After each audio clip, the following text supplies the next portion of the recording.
All right. Hello and welcome to Nerds with Dice. This is a full plates, full hearts event. We're raising money for Feeding America, and you can find the donation link in the chat. Links for our merch, YouTube, and Discord can also be found in the chat. Um, and specifically, hello, my name is Julia LaFond, pronouns she, her. I'm a pro GM and I will be running Apocalypse Keys, which is a horror game about extremely powerful monsters trying to save the world without themselves becoming harbingers of the apocalypse. But don't worry, we're doing a holiday edition. Um, and with that, I will let the players introduce themselves. Hi, my name is Crimson Soul, and I today am playing Kalith, pronouns he, him. He is a spooky man with a backstory so mysterious it's hidden even to him. I'm going to pass this one on to Irvi. Hi, hello, I'm Irvi. Pronouns they, them. I will be playing Ramsey the Hungry. Pronouns she, they. And it's going to be fun. I'll pass that on off to Basil. Hi, everybody. I'm Basil. I will be playing Perfidus. We both use they, them pronouns. Perfidus is the, and of course, the betrayed. I'll be playing the betrayed this time around. And I'm Mads, they, them pronouns, and I'll be playing Cobalt, he, him, who is the last. So this will be fun. And yes, thank you again, all of you, for coming. And yes, you Omen class monsters have also received a mission briefing from Division, the shadowy organization you all work for. Omen class monsters. The small town of Anodyne, Kansas is experiencing temporal and chthonic energy surges consistent with a reality warping event. We dispatched scouts but have lost contact with them. Report directly to Division's helicopter pad to be transported to the area before a Harbinger class monster claims ascension.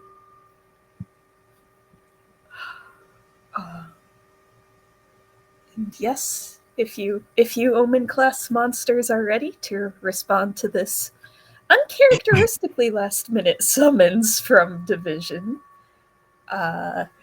the helicopter is ready and waiting for you.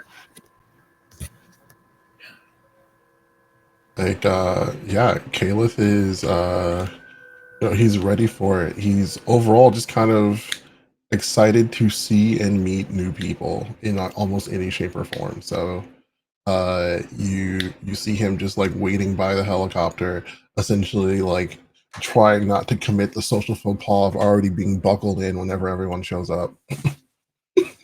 I think Cobalt has, been wherever he was floating, and he is just kind of staring out into space because his eyes reflect like a galaxy, and he sinks into the floor, which actually had turned into a swirling mass of stars. And then he dips down, and then he comes up through the same kind of portal space right by the helipad. So, and he walks in and says, "Hey," to Kalith. He goes, "Hello, hi. It is so wonderful to meet you." As always, good to meet you. He like very briefly just like looks you dead in the eyes and he goes, "Do not let me fall asleep." Why? Will the world burn? It could happen. then let me keep you awake then. And then this is where he's going to probably like try to talk your ear off. You'll regret that.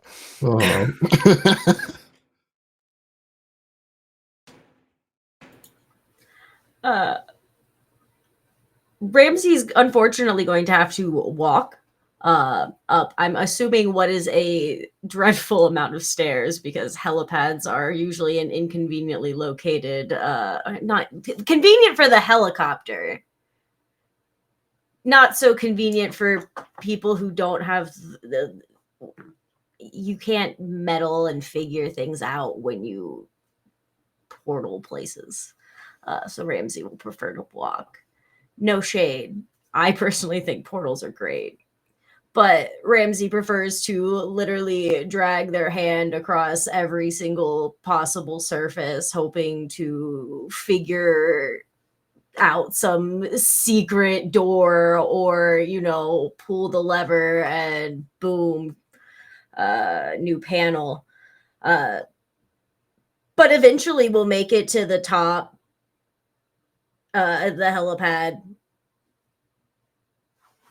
and almost boredly, lackadaisically make it over to the helicopter, kind of peer in with long dark hair. Hi. Caliph looks over. He's like, hello, come in. Like just kind of like welcoming you to the circle. She'll just kind of come in and sit very close. Is this close enough, or should we be closer? You can get closer? This starts to phase, and it's almost like, like you start to get a little bit too close where you start to overlap. So. Oh, perfect. And you'll notice her freckles just kind of look like little eyeballs watching. And the little hairs on her arms are sharper, more razor-like. They probably will slide right off of the oils on his skin. So very pleasing, very nice. Caliph is gonna look and see. You said the freckles kind of move like eyes, right? Or they just look like them. They don't really move like them. Okay. Never mind. I was gonna make a different like funny offhand comment, but if that's the case, never mind. Keep going. Sorry. Period. That's the end. That's Ramsey. Uncomfortably close.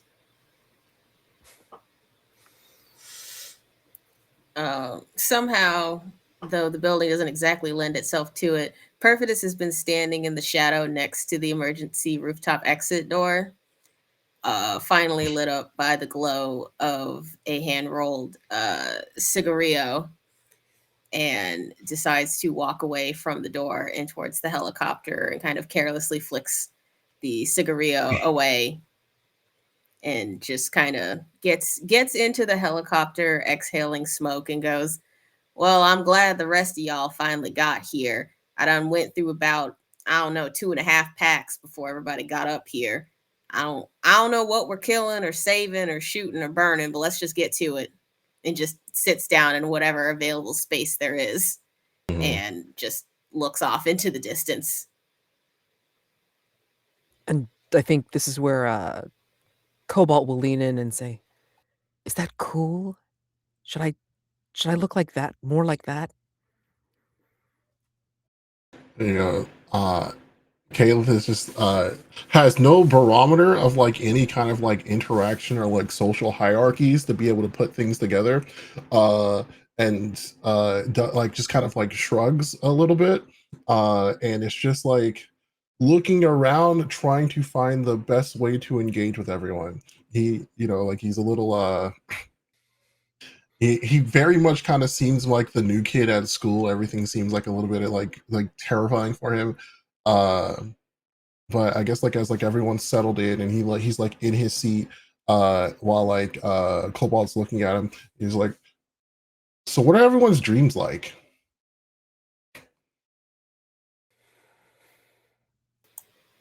I don't have dreams. I only have a thirst for vengeance.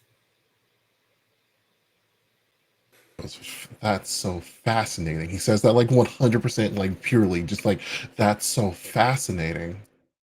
Vengeance is what you see when you close your eyes. Interesting.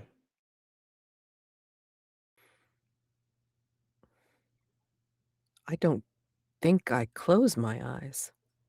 I see the stars and the planets, and it's the only way I can remember my own destroyed planet. So I'm not sure I understand your question. Like trying really hard to like piece just like there's like an abacus in front of him and he's just like moving things across just like so okay, that's thank you. You're welcome. I think my dreams are just the black. You Just know? black. Nothing Yeah, there. when you just close. Yeah. But you said vengeance. That drives you. Why? Well, I mean, ain't everybody driven by some form of vengeance? When you get down to it, you want vengeance when you're out hunting, trying to get something to eat. You got to quell that hunger. You take vengeance on your body when you quench your thirst. Everything comes down to it. If you sit and you think and you listen, everything is vengeance upon somebody or something. Caleb has a bunch of like very ugly scars across like his like across like different spots of his body, but specifically you'd see like across his arms. His skin is like overall like he's a like a built dude, kind of big, probably around about like 6'4" or something. He has like thick black hair that kind of comes like that's straight and kind of like wavy kind of really, but comes down to like his to like the bottom of his head. And like on his like arms you see a bunch of scars that honestly look like he was cut and like cut apart and then stitched back together, and they healed. And so like you see him just kind of like touch one of the scars on his arm and just kind of like stroke it in like a soothing manner, like almost unconsciously. He's listening to you talk, but like he's not even realizing that's what he's doing.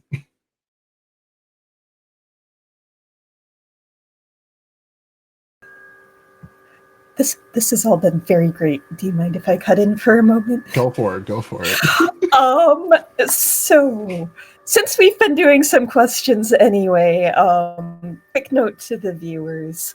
As part of character creation in Apocalypse Keys, there are these things called bond questions that are supposed to help set up certain relationships among the omens with accompanying mechanical benefits. So I do want to ask the group, as the helicopter continues and maybe starts hitting a little bit of turbulence, do we want to go through these bond questions now, since we didn't have a chance to do so ahead of time? Sure.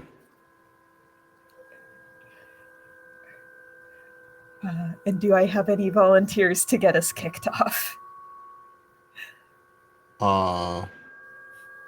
I feel mine are a little awkward right now, but you know, I can go with I have a question that I can posit to someone is why am I tempted to give in to what the darkness demands? Wait, no, actually no, that's not what one. You were there when I was found. Do you pity or admire me? Is a better one to hand off to somebody.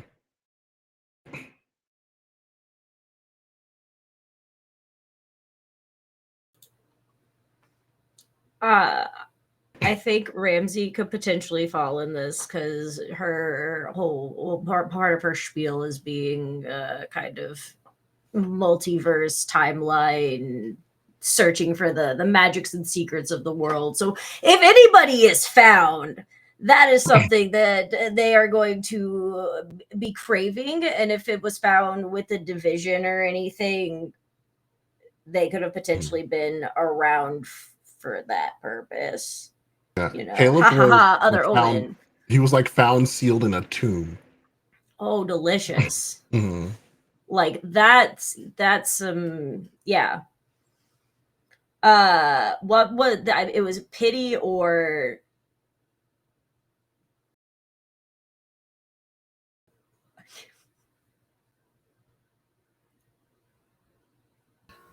What was the option other than pity? Oh, sorry. That's what the way you asked. I thought you were. Okay, sorry. cool. No. You're fine. You're fine. That was me not putting the dots together. Do you pity or admire me?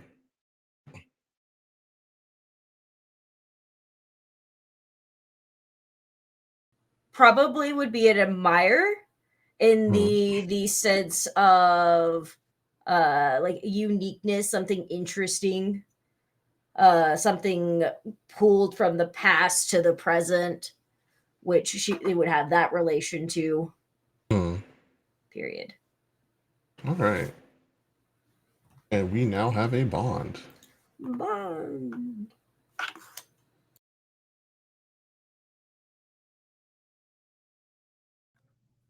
I can go next.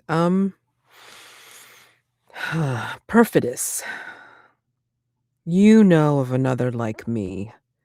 How does keeping this secret from me protect me?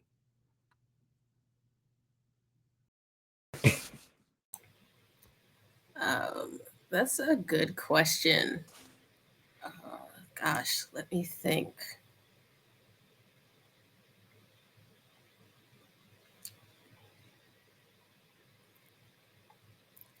I think that when Perfidious ran into another person like Cobalt, there was surprise at first, since up to that point they had thought that Cobalt was the last. And I think running into another refugee was surprising with all the information that they had. But knowing that Perfidous's main trade is in vengeance and seeking retribution and granting retribution to others, I think with Perfidous's powers, I think they probably, when talking to that person, granted them a bit of their ability to seek vengeance on whatever or whoever had caused Cobalt to become a refugee. Because I don't think it was like a long drawn out conversation. I think it was like a chance meeting and then an echoing within themselves of like this being seeks vengeance, and they're 100% on board with that. And then that moment ended and they went their separate ways. And it wasn't until much later that Perfidious thought, oh yeah, I should probably not tell Cobalt about any of this. Not out of shame, just out of I don't think Perfidious likes explaining themselves like at all. Like it's very much like we don't need to talk about this. We just need to solve things. Real being of action, just shoot him dead and move on.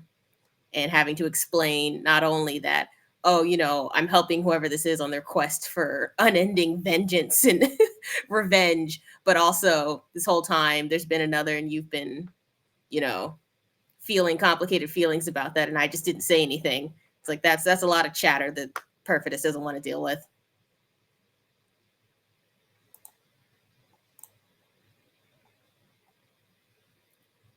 And I think, let's see, I've got one of my bond questions.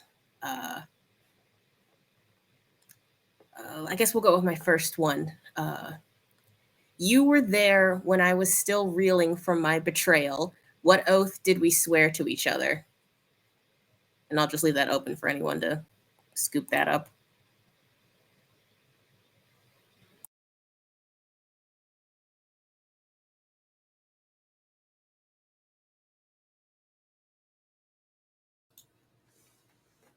I mean, I guess I can jump in again here with the convenient device I have given myself of multiverses and timelines,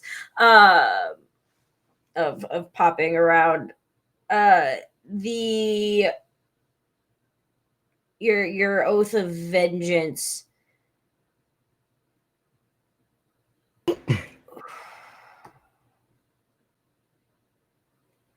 Probably a oath of like satisfaction,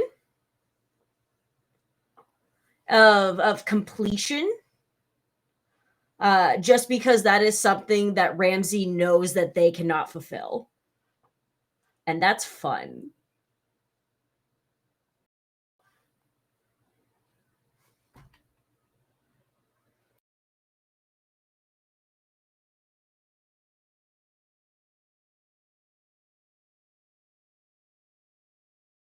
So the last person would be. I guess that is I'm the last person. I shouldn't have muted.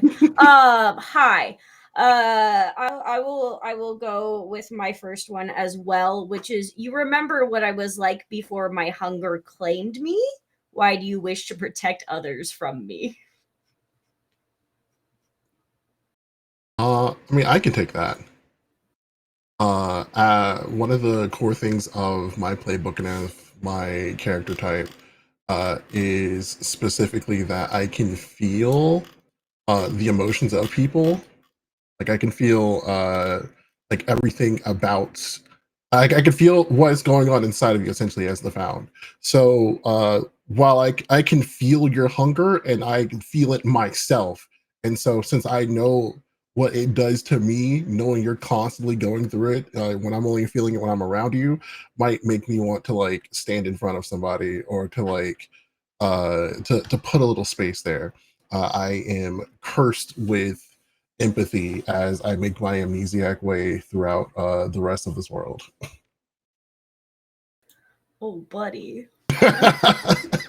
We can go get some like cheeseburgers or something, you know? Like, no knowledge, only feelings. yeah. Well, I mean, secrets. You got that? Let's have some gossip. We can talk about that old couple at the diner over there. But they had a good life. Yeah, he's just every now and then it's just so much suffering, so much fear, so many tears. Delicious. Suck it up like a spaghetti.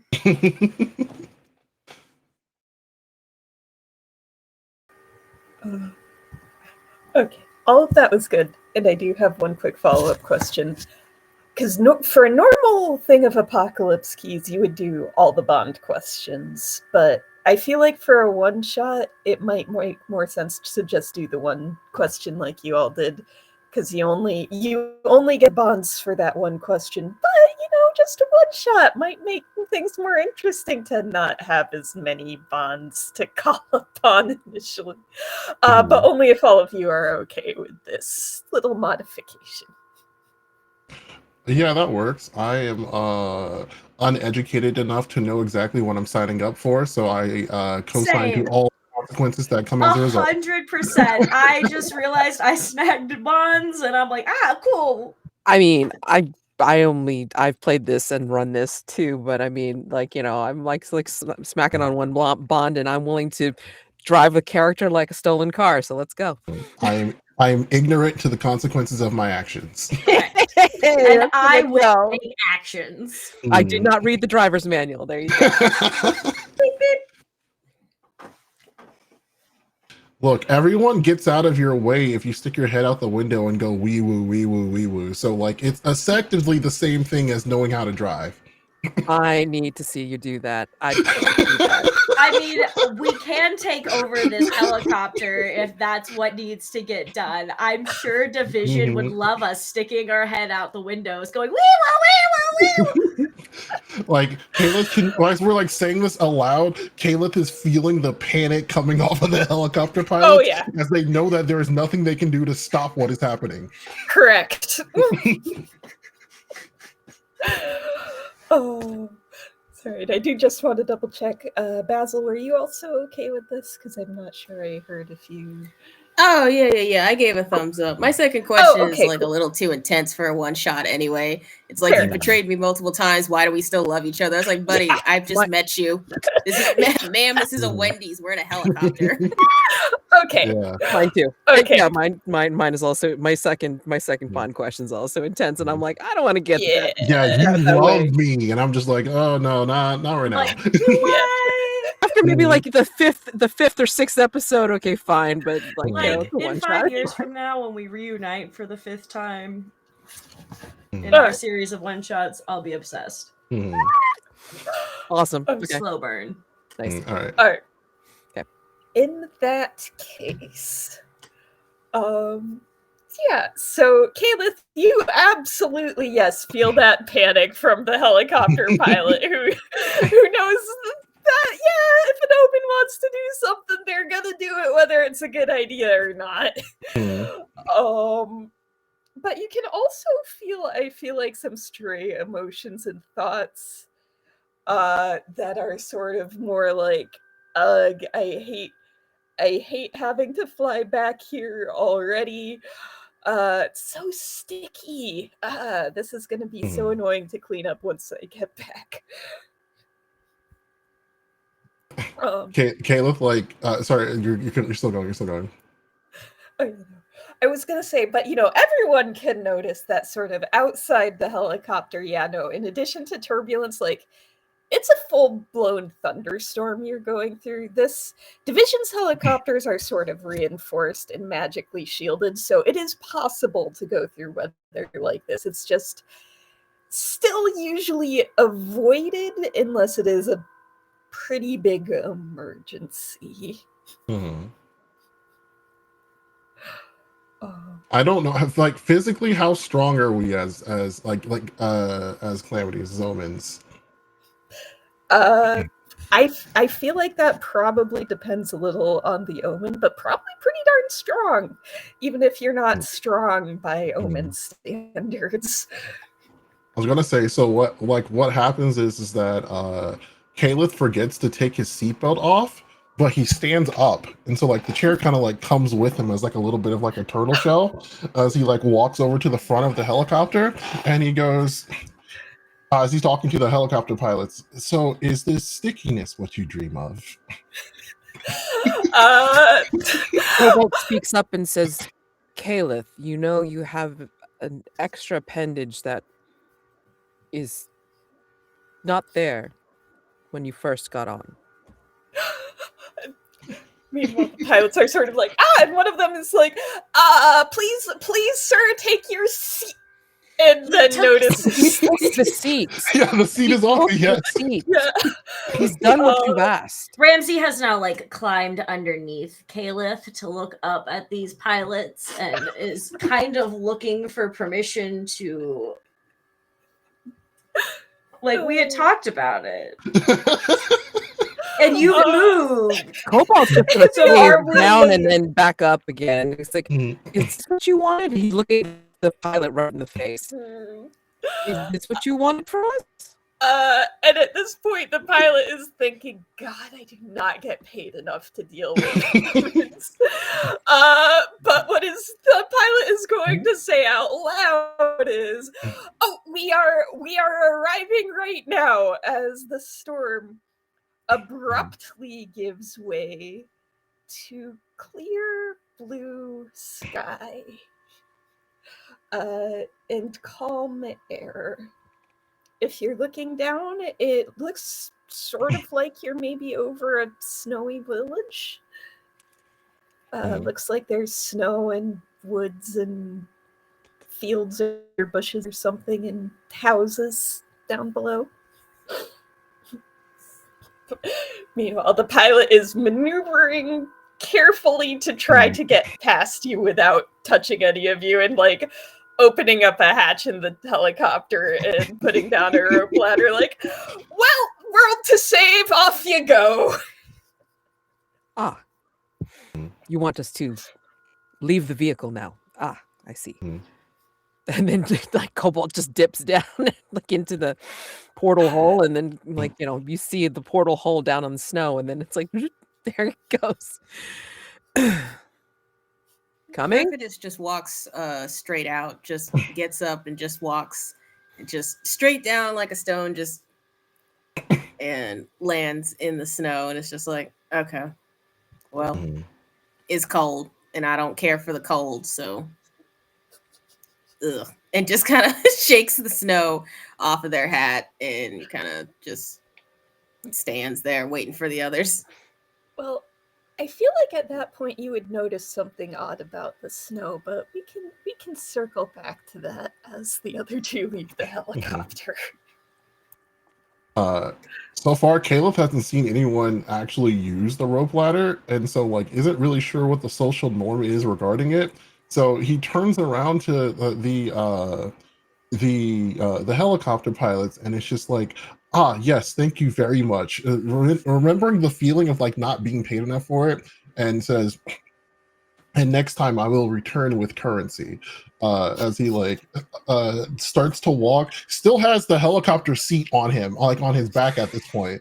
And so like the rope ladder went down, but he doesn't know how to use it, or like he doesn't know if he's supposed to use it. So he just kind of like jumps. He doesn't have like anything prepared for it, so like he eats shit the moment he hits the ground, but like just thinks that it was something that he did wrong.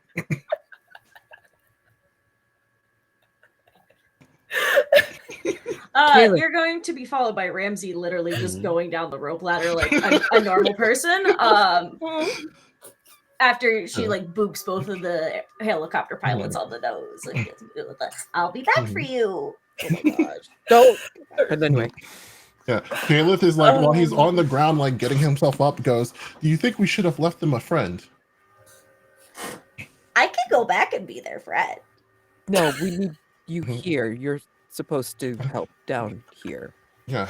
Oh no, not those kinds of friends. And like the shadow behind him just kind of like dances a little bit, looking like it's about to move. And then he decides, no, they'll be all right. And then like it flattens.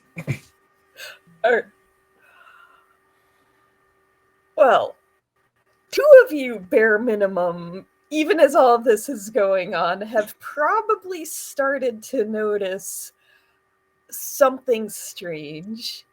Perfidus was probably the first when they knocked the snow off their hat, only to find it wasn't snow. It was some sort of accumulated powder. Kind of like powdered sugar? And then Ramsey, since you're actually using the rope ladder, which doesn't always get used this time it is. As you're going down, like, oh, of course, at first it's kind of rope cable, very expected feelings. But then it does start getting sticky and red as you are climbing down not a rope ladder, but a licorice ladder. And if you kind of look at it, it seems like from the bottom up, the ladder is turning to red licorice. I 100% bite the rope ring I am holding. It tastes like red licorice. I spit it out because that's disgusting, and then continue to go down the ladder. Okay, so, and I will also mention, by the time you reach the bottom, the pilots are gonna shove off the rope, and by the time it hits the ground, it's completely red licorice, and the pilots are just gonna fly that helicopter right back out of there fast as they can, and it's just gonna straight up disappear.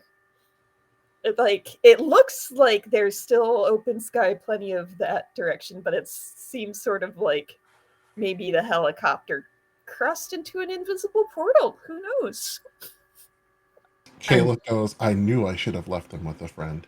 And Cobalt looks up and says, I don't remember them mastering that technology. They didn't ask me. Also, Kayla also probably realized that it's powdered like sugar or something from when he like fell face first into the snowy mountain. Um, And you but like, probably would have. no, go ahead, please.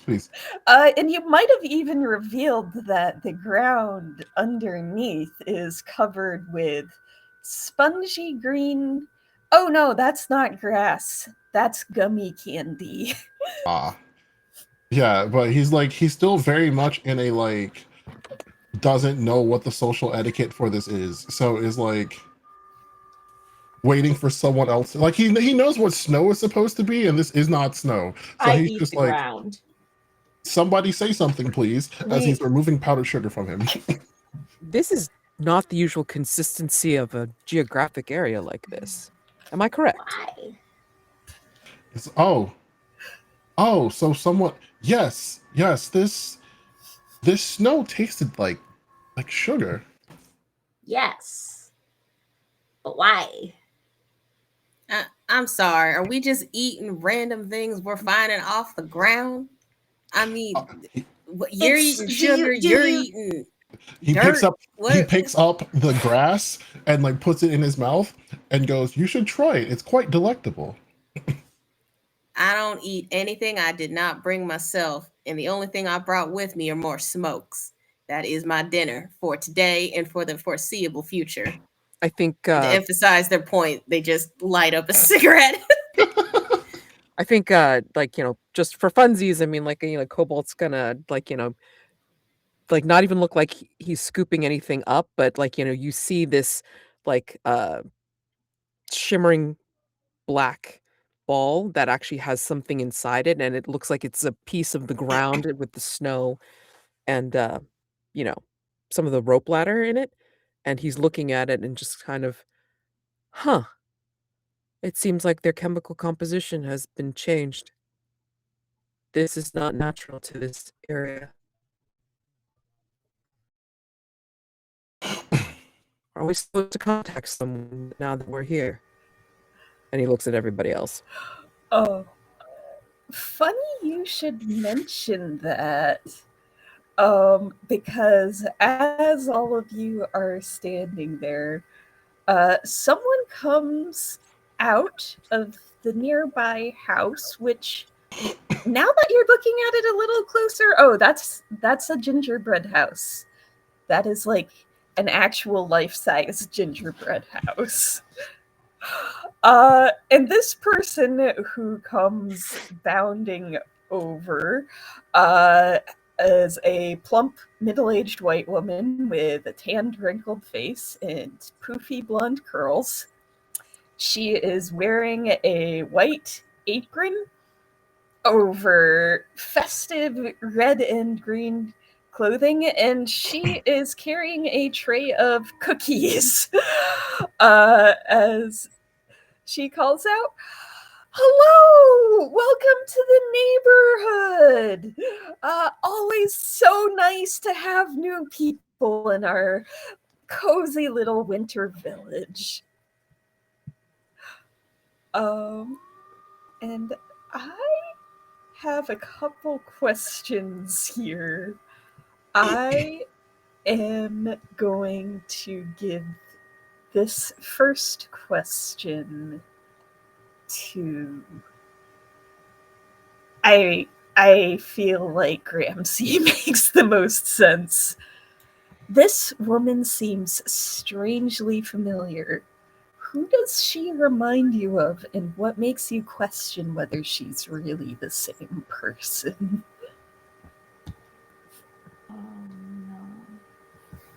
No.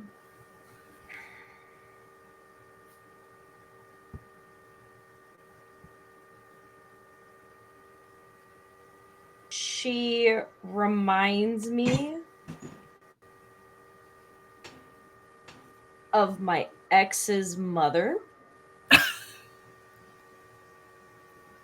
It was several exes ago. But like that's part of the questioning. Like it was several exes ago. And she liked her skincare so she wouldn't be that wrinkly. Mm. I know, because Fair it enough. was really cool to watch her like put on her potions and her baubles to make it all work. Mm. But I'm really interested in those cookies. And Well, what's in she them. is freely holding out the tray and urging everyone to take some. Oh god, I hate urging to The take second some. question is for. Yeah, let's go with Perfidus. Perfidus. Last time you saw reality rewritten on this scale, undoing it required sacrificing someone you cared about. Who was it? And which of your fellow omens do you think is most likely to end up sacrificed? For Perfidus, which I think is part of the reason why they're on it, definitely on edge, is because they have seen something like this before. You can already see them their hand kind of twitching near their coat to draw their weapon and settle this immediately. Last time something like this happened, I think it was one of the assistants from the Forbidden Archives who had come along due to their specific subject matter expertise, and in the end had to be sacrificed. And I think what probably messes with Perfidus's head a little bit is, they had gone in thinking that, well, this is what I'll have to do, and I'll have to be the one to sacrifice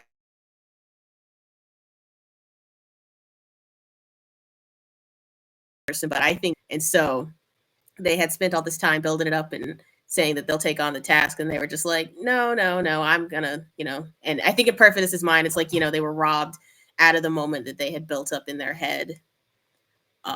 And looking at the group that they're with now, I think they think Caliph is probably the next person to get sacrificed, just due to their nature and kind of eagerness to be included and not fully being aware of what seems to be going on. But I think also in Perfidus's mind, it's a toss-up between Caliph and Ramsey, considering that Ramsey just seems to be eagerly eating the ground.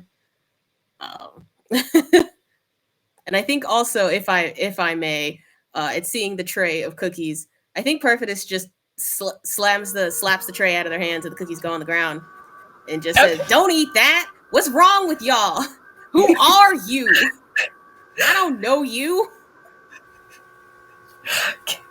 Caleb had one in his hand, and then upon hearing the new social norm of not supposed to eat it, immediately just kind of drops it. All right. And meanwhile, this woman is like, "Oh dear, I have such butter fingers. I can go get you something else, though. Oh, silly me! I didn't even introduce myself.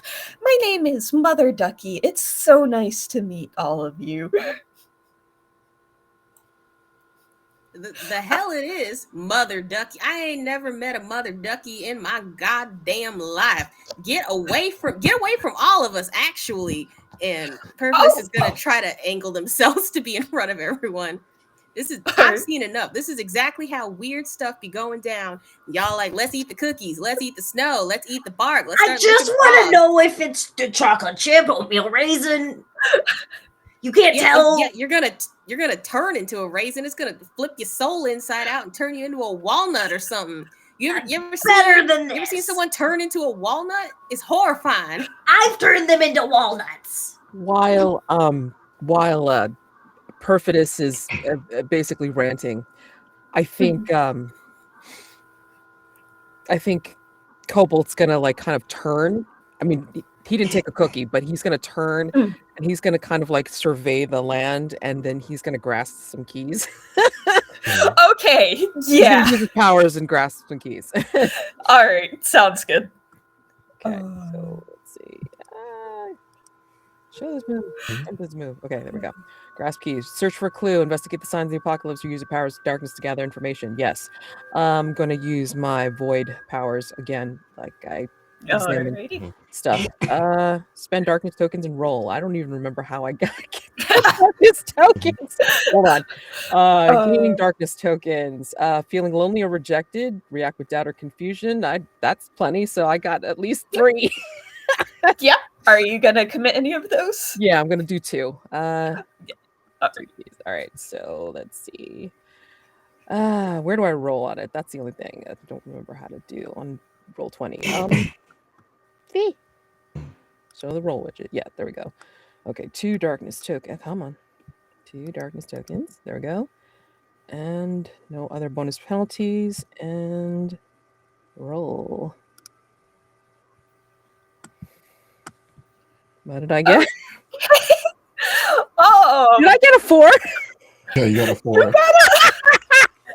I don't think you have enough bonds to bring that up. No, to I don't. Okay, so that was a fun right off the bat roll. I'm marking ruin. I want a key. I want a key. I'm marking ruin. Okay, so you are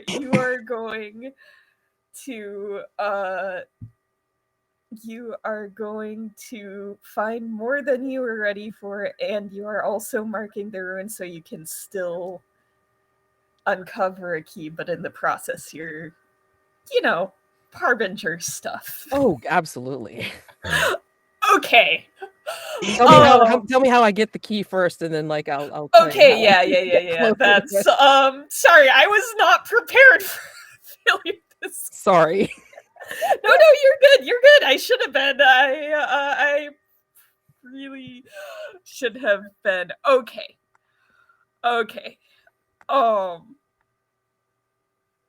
So this is me rolling. I just want to warn you guys right now. Okay, I think I've got something that makes sense, and something that makes sense that you could find with kind of the powers you're using. So as you're using sort of your void, your ability to warp space and time to further survey your surroundings, you're able to get a glimpse into the nearby forest, which, in case you haven't guessed yet, those trees have also been turned into candy. These ones I'm going to go with chocolate trunks and green frosting. Of course, dustings of powdered sugar. However, on the ground, it seems like there is a group of people in various festive holiday clothes, of course, but they are all asleep, and they are all overgrown with dark, twisting candy briars. Briars that are going to begin exploding through the ground where the group currently is and seeking to grasp at you, is what I'm going to say is the consequences of the failure. For how this is bringing you closer to being a harbinger. Yeah. How? Yeah, that is where I need to try and figure out. Okay, so the darkness demands that you awaken the Leviathans in space. So I think you know that if you did, try to awaken these people, you have this sense that to do so would require developing a technique that could someday be used to awaken the Leviathans in space. That is my answer, and I'm sticking to it. That's fine. I mean, like, basically, Cobalt knows that it has to build up, like, the formula has to build up, and maybe he's like, "Oh, this reality change is one of the puzzle pieces to be able to make that formula." So, Back in the conversation of like being scolded about whether or not we can eat the cookies, Kalith is like, if I'm able to, how about perhaps we have someone else eat the cookies for us so that we can determine whether or not they are safe? Well, Uh, hmm? oh, sorry, go I ahead. like it. Okay, and so with that, I'm going to use. So I feel like by this point, I will have gotten 2 darkness tokens from reacting with uncertainty or cowardice, in the like not being able to understand any social situations, and then just like falling face first or out of the helicopter because didn't know if he was supposed to use the ladder or not. So I'm going to, but like I'm going to use dark puppet strings. The darkness wants to be molded by you and yearns for your control. When you take this move, create a puppet made from dark and twisted thoughts you collected over the years. Describe 2 emotions it understands, and then give it a task. Okay. So what I'm going to do is that little like dance of my shadow that you saw before, it actually kind of happens now. It's like a dark evil bubbling like kind of liquid, just like a pool of lava shooting up and out of my shadow until it forms a creature about like I'd say roughly about 3 feet tall. It has I'm gonna say it has like wings like a bird, but it doesn't look like it can fly. It has sharp talons, and it has like piercing yellow eyes out of the like formless like black liquid that makes up the entirety of this kind of like ethereal creature. And the emotions that I'm going to give it specifically are I'm going to give it Percy's hunger, and I'm going to what's it? I'm going to give it like a very like deep and like jealous desire to protect. Okay. And so with that, I'm going to command that it eats. And I would mark 1 ruin after I command my puppet. Okay. So, and you are commanding that it eats. Yes. As I'm reading this, yeah, you know what? I am going to say, I'm going to try and yes and this, because kind of as you're doing this, I think, is also as these candy briars are bursting up out of the ground around everyone. Mhm. So good news, this bird is hungry and those are made of candy. So it is going to eat one of the cookies just fine, and then it is going to run around eating these briars as fast as they are sort of popping up through the rift in space time. Yeah, and so he goes, you see, friends are very useful. He says as the creature is just like going to town on all the things coming our way. Friends are very useful indeed. Alright. And Copal, I'm gonna give you an option here. If you want, you can kind of restore space time and stop the candy briars from coming through. And there isn't any downside to doing so that I can think of. That's something you can just decide whether or not you want to do. right. So that would be like with my void spell or whatever, or just Mhm. like Yeah, you wouldn't need to roll anything. It's just something you can do if you want. okay. Yeah, I mean, like, he would assess the situation like after having examined the reality change, because again he got one of the puzzle pieces for the reality change anyway, and he's like, oh, that's what I have to change. And then he kind of like reaches into the examination sphere, and then like he just kind of pulls something, and then I guess it stops. Ramsey is over at like the base of one of these briars, trying to figure out where it is coming from, feeling this like space time rift. loving it. Like, this is full on like the magic, and see, it's the transformation. Like, this is like, this is a little nice like tapas.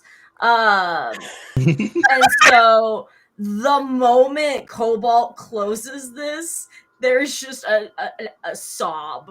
It doesn't last long, but it's just this like, no.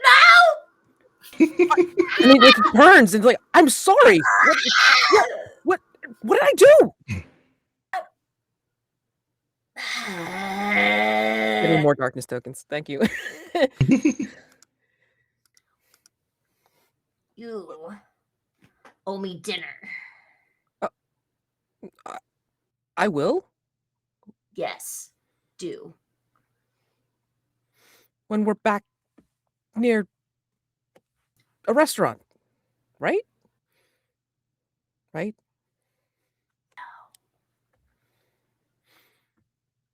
But anyway, that's done.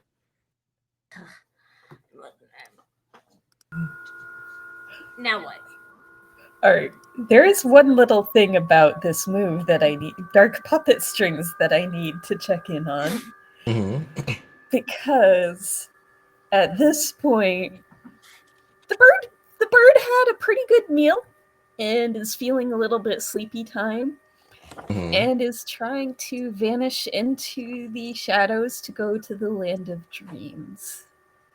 Kaelith, are you going to allow it to escape, knowing it is going to create others like itself and infect more dreams?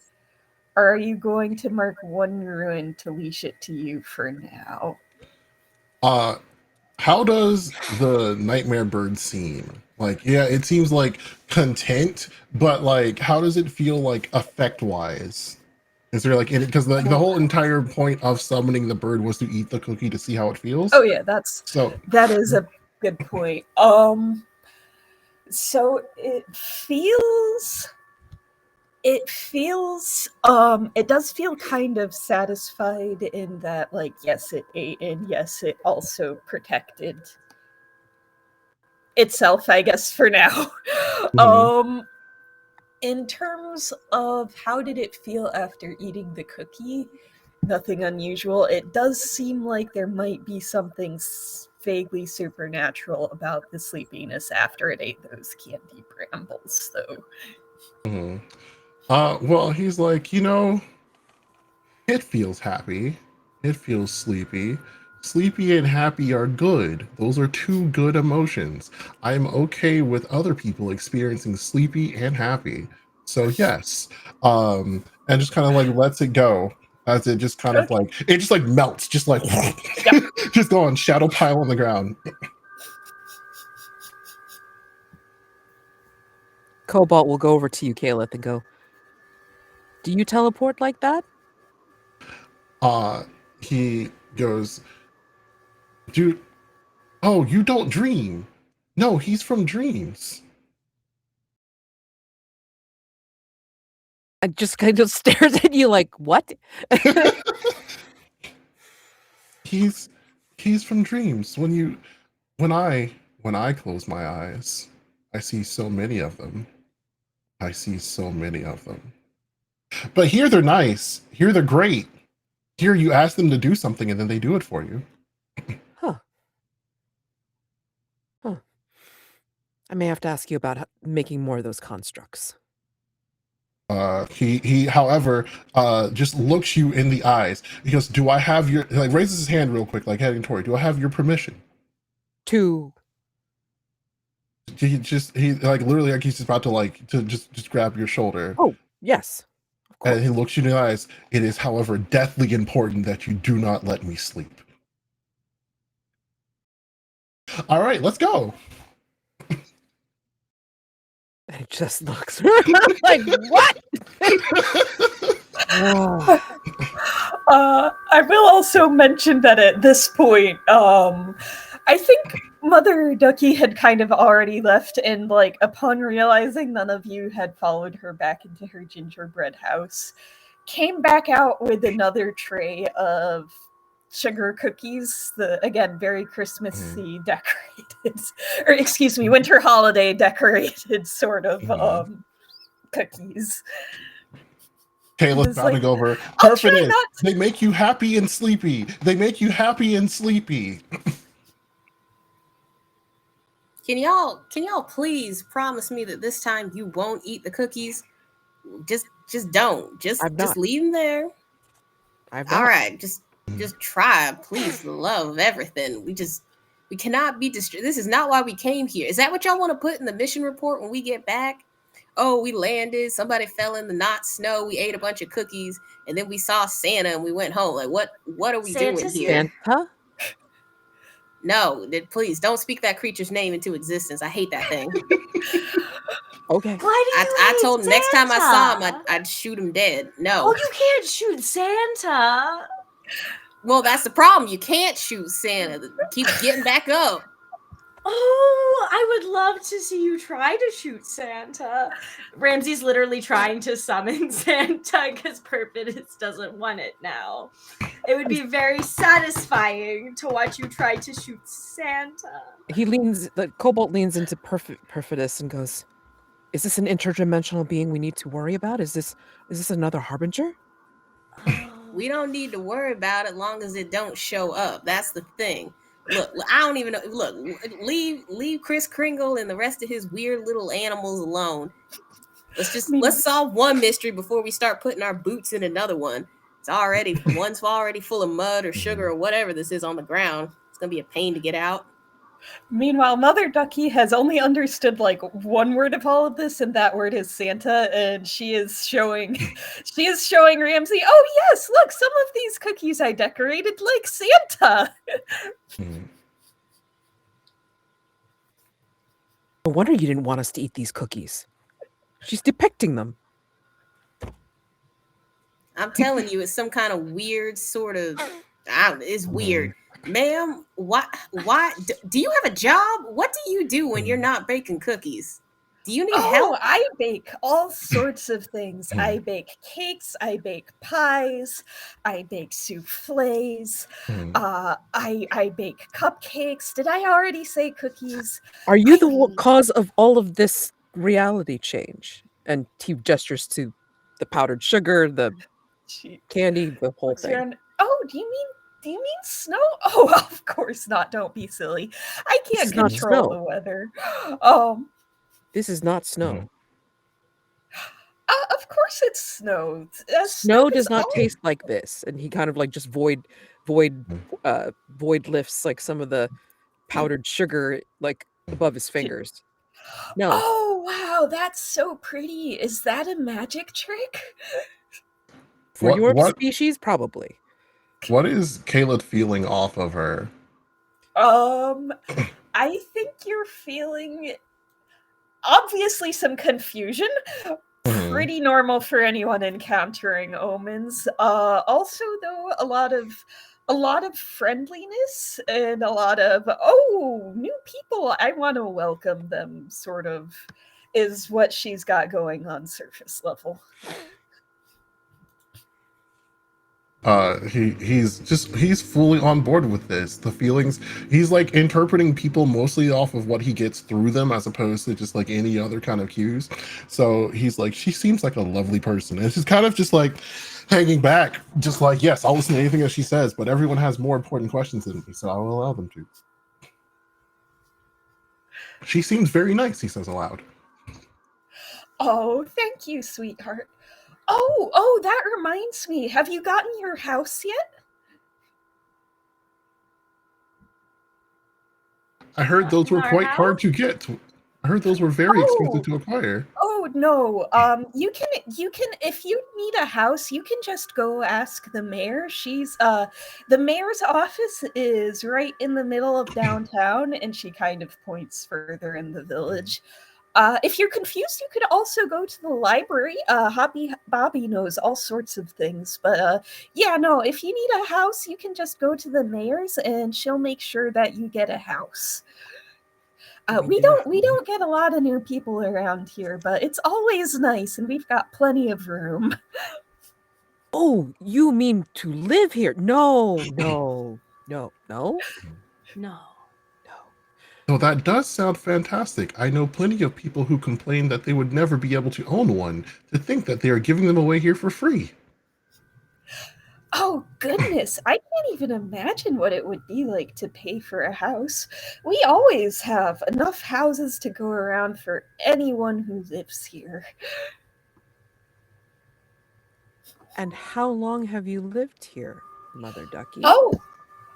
I've, as far as I can remember, my whole life, ever since I was a little girl. This human is strange. What was your favorite thing growing up? What do you remember? Oh, growing up, oh, my favorite was always when the snow started falling. It's so sweet when the sugar dissolves on your tongue. This is so interesting that the snow has always been this way here. Yeah. I also love the candle festival when everyone makes their candles and lights their candles. Actually, it's tonight. If you want to stick around, that's also going to be downtown. We need to visit this downtown. Interesting. Yes.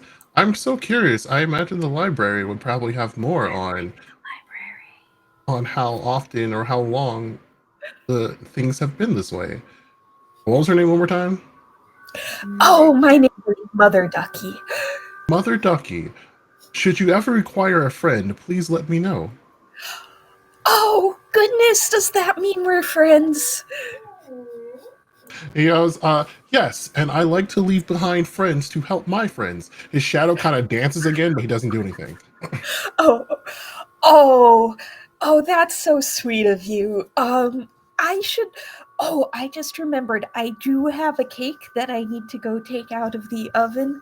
But I will meet you at the candle baking festival if that sounds good, friend. That sounds wonderful. Thank you so much. By the way, Caleth, if you would like a bond with Mother Ducky, you may have one. Oh, excellent. That would be so great. Oh my god. Amazing. I tell you, meeting new people is truly one of the greatest things that has happened to me since I have been found from my tomb.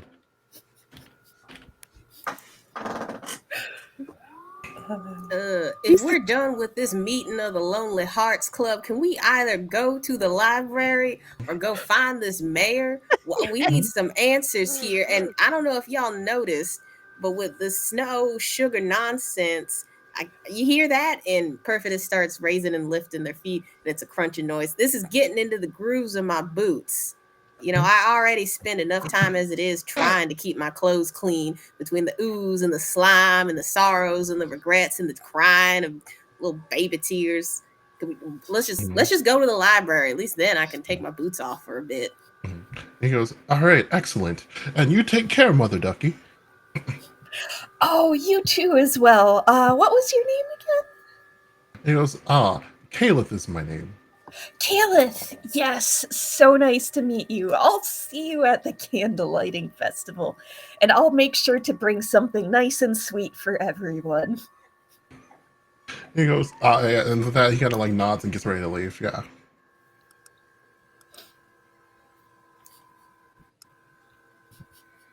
Come, friends. She said the library was in the center of town. Yeah. He says, Yes. and he just kind of like starts confidently walking.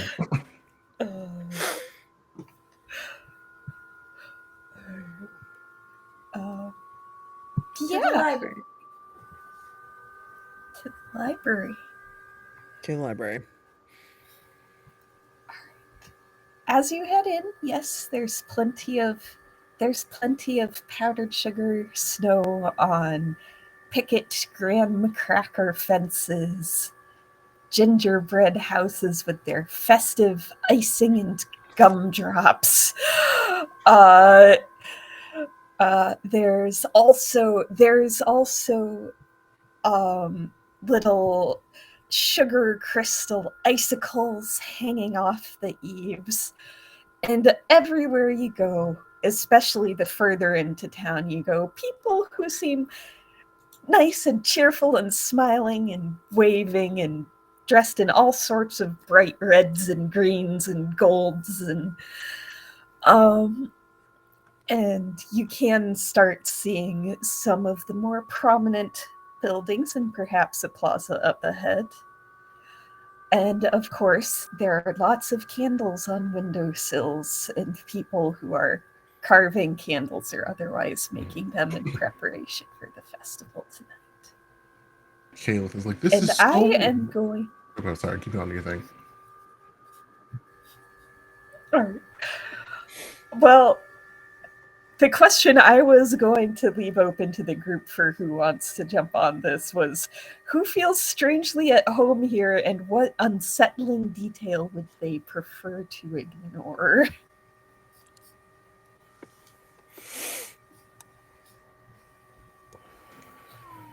Caleb doesn't feel at home here. He's just kind of like marveling at the fact that everyone seems happy and this must be a good place as a result. But he does not think of himself as a person who should be in a place like this.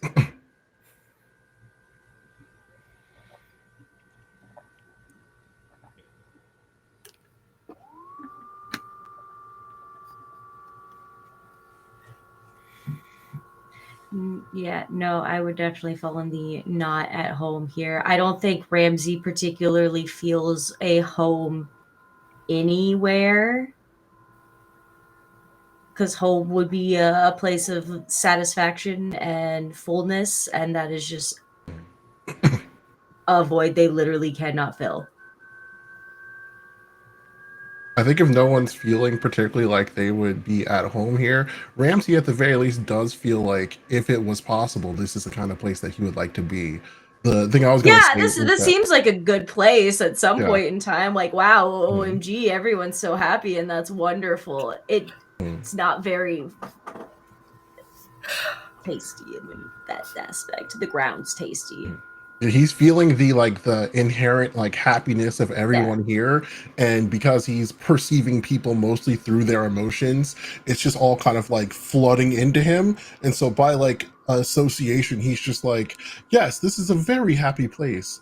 I would love to be the kind of person who stays in a happy place like this. I should tell those helicopter pilots who said who were thinking about not having enough money, they could live here and have a free home and they could be happy. So like he's very much like he's the Kool-Aid is more than just like drunk, it's gone.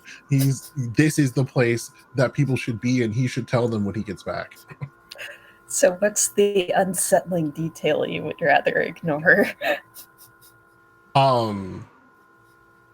That he is very like acutely aware of the fact that everybody should have people should have like almost every kind of emotion. Humanity is not a very like flat like any one thing or the other, right? And so like the negative emotions of like who he is and where he comes from are so like contrastingly just like burning away at him that he notices like he would notice that something is wrong here, but he wants to preserve the lie that a place could be this happy. It's like when you're drinking and like you know that like I should probably stop, like I had enough, but like you're having such a great time with your friends that you're just like, maybe another, like this can be fine, like the alcohol might like burn out your stomach a little bit, you might be a little tipsy and like not want to think about it, but you're having such a good time you're willing to ignore what's going to happen later. So this place is inherently unbalanced and he feels it in his heart, but he's willing to indulge in the fantasy of a place that's this happy.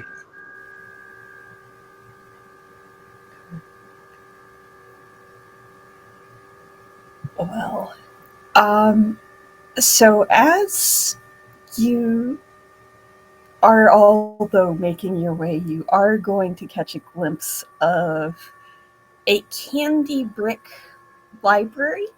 At least that's what the sign out front says in fluted icing.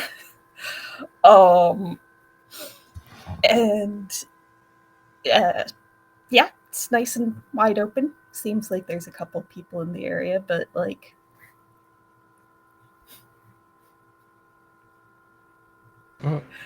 Yeah, like if this was the mission we set before, Caliph is definitely just walking in, just a happy little like stroll about him. Yeah, we're going into the library to find Hobby Bobby. Was that the name? yeah, no, that was the name. Okay. Hobby Bobby. Bobby. Hobby Bobby, yeah. Literally, Ramsey is going to go up to every person who is on library property on the way to the front door to ask if they're Hobby Bobby, and get very uncomfortably close and in their face about it. But well, the very first person is going to be, oh no, let me here. I can go introduce you to him. So yeah, apparently you have a local guide who's covered in little jingle bells.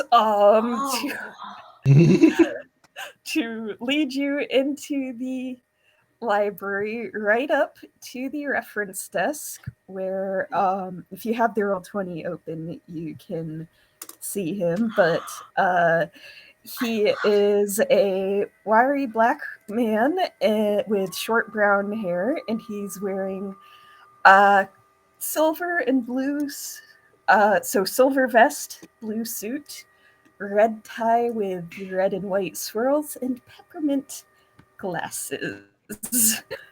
And he's going to stand up and say, oh, hello. Welcome to the library. Were there any recipes in particular you were interested in, or are you just looking to browse? Do you have the recipe for this place? Oh, do you mean for Candy Bricks? Just one moment. It's on this shelf over here. And he's the name of this place? Like the whole place? Anyway, he's come back, and he opens up a book, and all that seems to be in this book is the ingredients for a particular brand of Candy Bricks. And, also the nutritional information, of course. Mr. Is this what you were looking for? No. No. Oh, okay. I'm sorry. Could you please explain a little bit more? I do want to help very much. Like the place as a whole, like the I don't know how big of an area the recipe would have come, the serving size of this recipe. I'm assuming it's just the town. Did we check? Did we look? Did we ask? Do you know? Are you saying you want to make a scale model of the town? That would be a lovely little thing to put on display during the Candle Festival, if that's what you mean. But you're almost talking as if you want to create a town-sized town, which... Yes. I love town-sized towns. Truly the best kind of town. The best kind of town is a town that you can be in the town of. Mr. Bobby, would you happen to have, or should I call you Hobby? Was Mr. Bobby your father? Oh, no. My name is Hobby Bobby the bookkeeper, so Hobby Bobby is fine, but I'll answer to Hobby or Bobby or Hey Bookkeeper.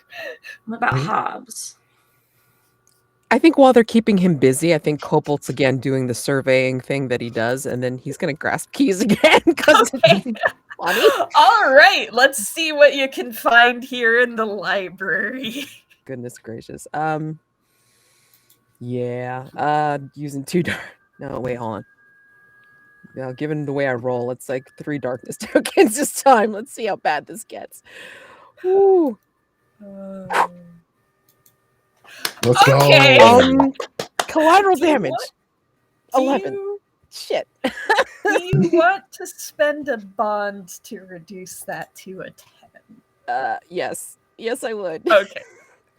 Okay, so that would probably be your starting bond. Yeah, that's it. All right. Well, Perfidus. on what is now a 10, yeah, you are definitely going to be finding a key here. Um, the question, of course, is which key? I think.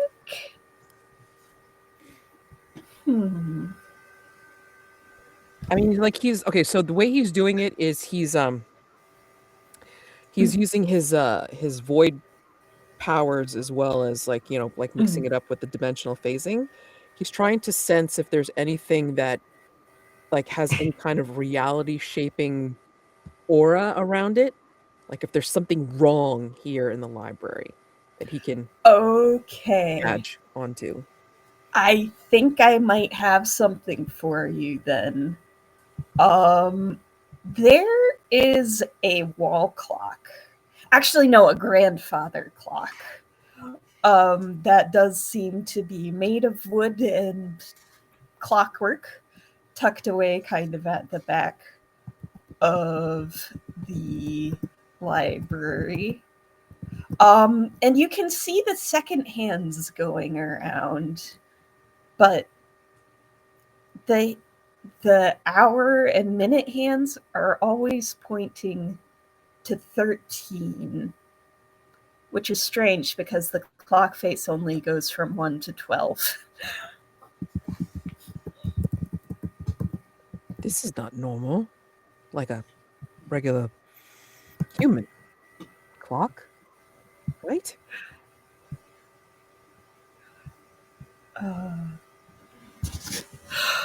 He'll phase over to Perfidus and point this out. It's like, don't the clocks normally go to 12? Normally, yeah, but that clock is a bit odd. I don't know, maybe they're tracking I don't know. This place gives me the creeps. Oh, that clock? Hobby Bobby will say, materializing. He just walked over, but oh yes, I see you're admiring that clock. It's an antique, older even than since this town. Not many people are interested in it, but I personally find it quite interesting. It is unique. It does not seem to match usual human clocks. Yeah? Oh no. Unfortunately it seems like it's broken and I don't know how to fix it, but I still like having it around. Just a reminder of all the things we have yet to learn. Just wondering if I want to be a jerk and like fix it. See what happens. Do it. This would be Ramsey, literally the devil on your shoulder. I know. Just be like, just do it. Just do I it. will You be just gotta powering know through it's darkness okay. and like trying It's to bring it back. You can just do it. It's okay. Like we need to know. It's important that we know what's going on here. So you can just give in to that little desire. Please, Cobalt. I mean, I it's know got to make you sense want to him, and he's to. confused. So He doesn't yes. understand. It's so important. Yes, it's like so important. So yeah, So he's important. darkness tokens because it's confusing. All right, great. Trying to. I don't know if it's going to affect anything. I mean, like seriously, he's just going to be like a goofball, and he's gonna power through darkness to see if he can fix the clock. All right. Yeah. Sounds like that has the potential to be power through darkness for me. Yeah. Are you pledging any darkness tokens on this roll?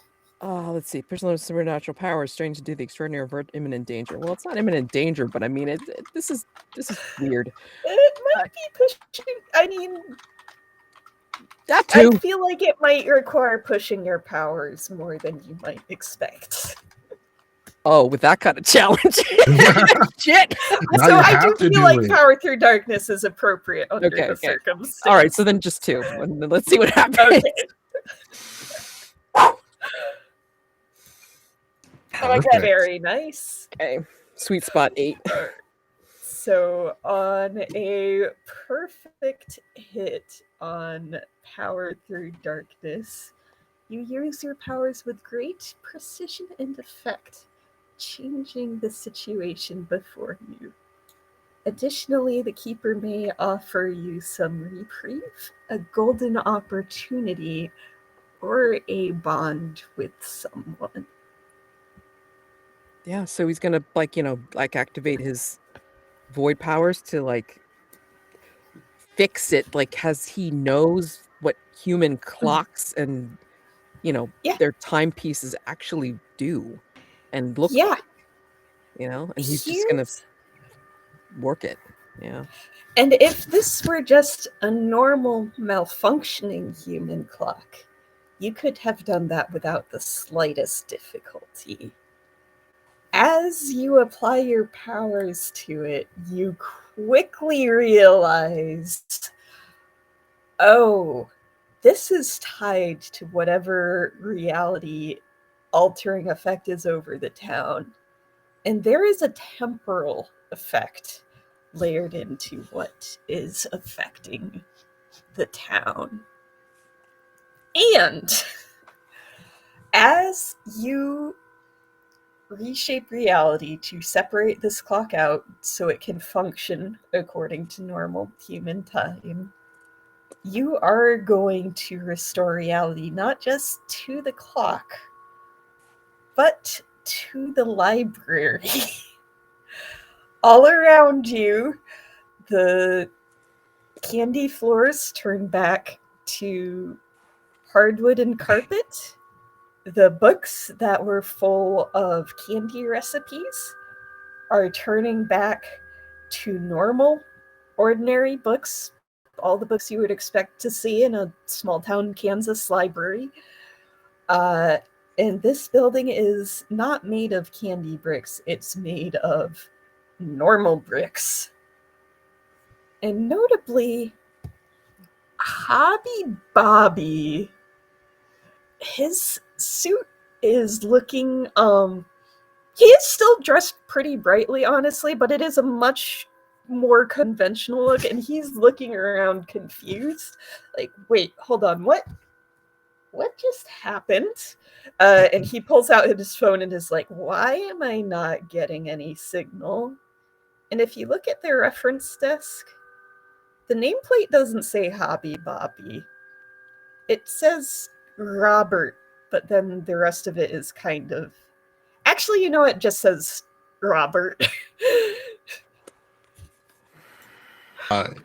He goes, And so no, you do it. okay, I don't know if we're even on a same brain cell right now. I was just going to hit with a I wanted to use one of my moves, which is I remember the taste of you. Since this is for encountering a named NPC, you may declare that the remnants within you recognize them. So when you do so, spend darkness tokens and roll. Okay. You know what? I think I might need some more water. Would you be okay with picking up with finding out? That gives you time, and then I can figure out how to roll on this 20 in that time. Okay. I can help you with that. I can help you with that, Irvi. All right. In that case, let's take like 10, maybe 15-minute break and come back to this. All right, sounds good. Great. See you soon.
Hello, we are back from break, just as Ramsey the Hungry used the move. What was that again, Nervy?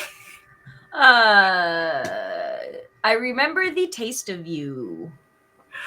Ah, yes. And you went ahead and rolled, and that was a 7, which is a miss. Yeah. And you're proceeding with that. I hate when you say this.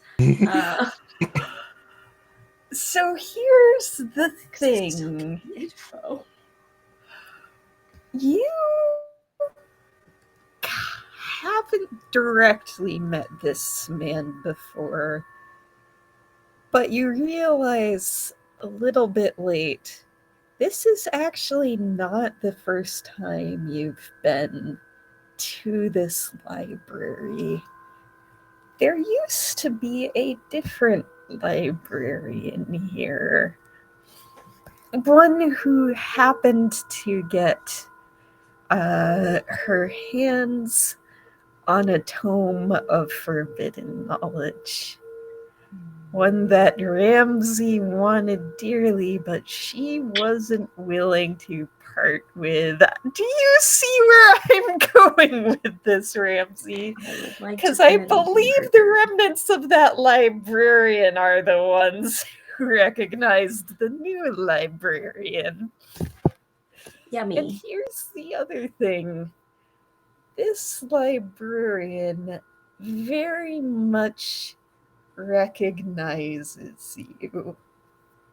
And I think both Calith and Perfidus would feel the intense sense of hurt and betrayal as he recognizes Ramsey dives behind the desk and pulls out a silver necklace where the pendant is in the shape of a rose that is constantly shedding petals.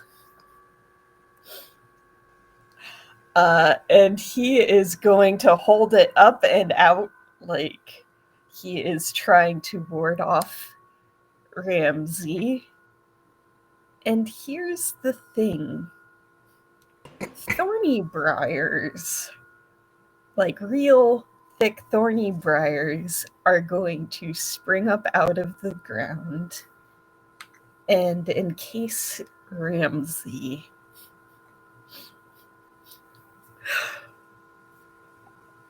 Trapping Ramsey for now. Rude. That's rude. This is very rude and unacceptable. It wasn't even you.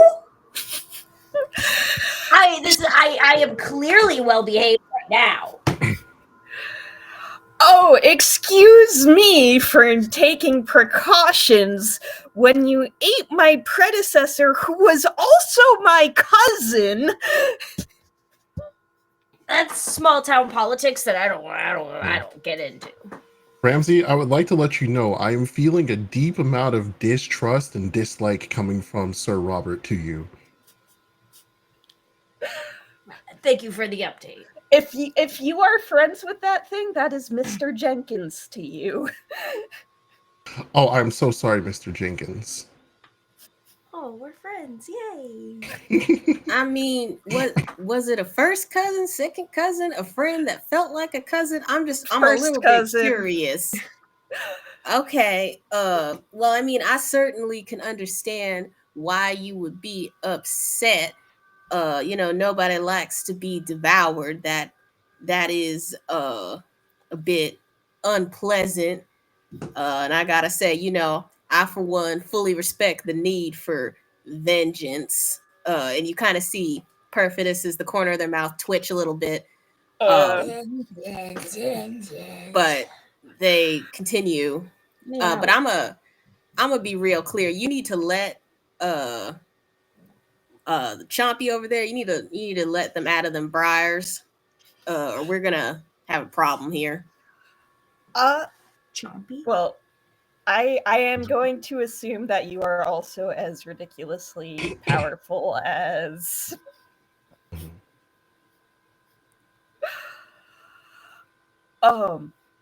Two conditions. Actually, you know what? Wait, no, three conditions. The first is that you do not harm me broadly construed. And that you do not let other people harm me while you are on whatever business that brought you here. I feel as if we can accept that term. The second one is less of a condition and more informative. If you are looking for the twin manuscript, that is no longer in town. I made sure that it would be nowhere nearby. I did not want to meet the same fate as my cousin. Thank you very much. Twin manuscript, my ass. Wow, we have so much more information than we did before. Coming to the library was great. Mother Ducky was so correct. Mother who? Mother Ducky, That she's the weird most lady. she's The the one who most likes pleasant Santa woman. Claus and them Cookies. cookies. Yes, Santa. Do you know how to bring Santa? You could be useful that way. I swear, I I- will leave you in them brambles if you keep bringing up that holly jolly freak again. You will I was be going to here say. in timeout, and the rest of us will finish the mystery without you. Okay, you know what? I am not even sure if my third condition is even relevant anymore, so okay. Fine. Very, very reluctantly, he's going to lower the pendant and put it back into a little jewelry box. Mhm. I understand that losing someone can be a very traumatic experience. Would you like for me to make a friend for you? I'm gonna go with no. That does not sound like a healthy way to process grief, though I guess thank you for offering. The lights like probably flickered a little bit as like his shadow danced at the thought of like creating a new creature, but he's just it just like calmed down. He's like, oh, okay, understood, thank you. And Cobalt thinks about this for a second. It's like, and his words like, wait, his friends, his little friends will help process grief? Huh. Hmm. I should ask one of these days. Anyway, he is keeping this little jewelry box nice and close, but the brambles are withering away, slowly releasing Ramsey as Mr. Jenkins is, putting just a little bit more space between you and him. I would like to look at me like, so what's the box? The rose, the necklace thing. You can make the briars, and we had briars at Mother Ducky's. I don't know who else would have briars. This is, from what I understood, just one little artifact left over from the Tome of Knowledge you took. So really, you should know more about it than I do. As a curiosity, have you looked outside?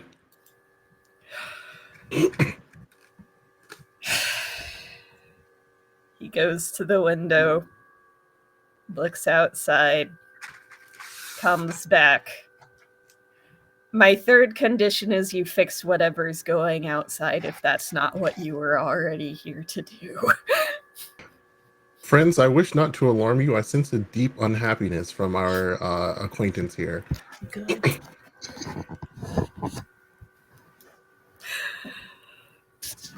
Fearful seasoning.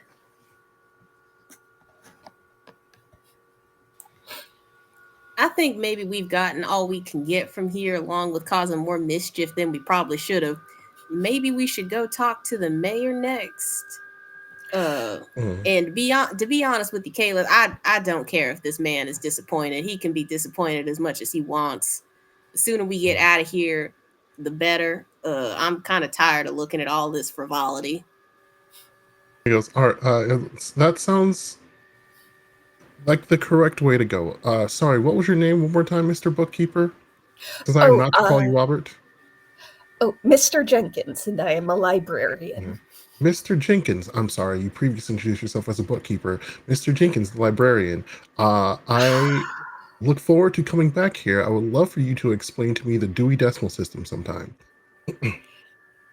Yes, I could do that. And then he just kind of like starts slowly but like purposefully walking out the door.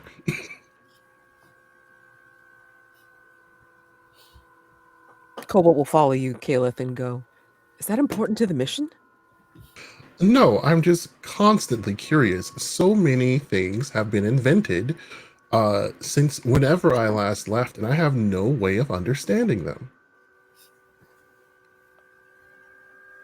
However, the last time I was in the library, I fell asleep, and when I woke up, the library was no longer around me.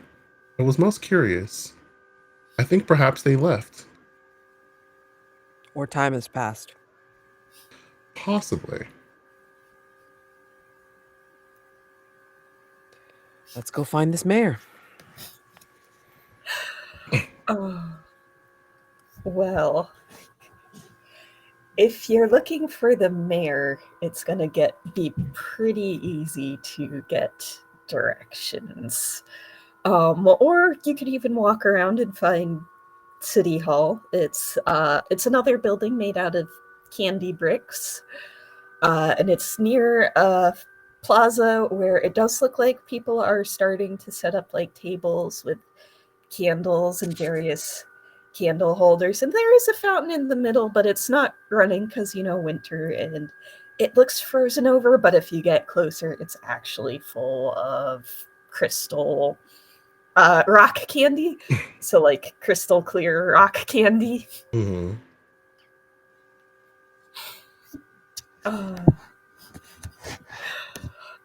But yeah, no, City Hall is right there, with very, very large, one of the taller buildings here, if you want to head in.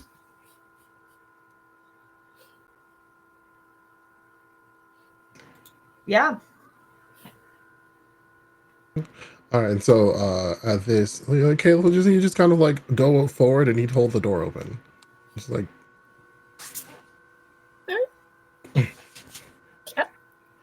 Yeah, there's a lovely lobby with an oversized ribbon welcome carpet, little reception desk. Though right now it seems like there's a note that says lunch break. If you want to talk to Mayor Bear, just head upstairs.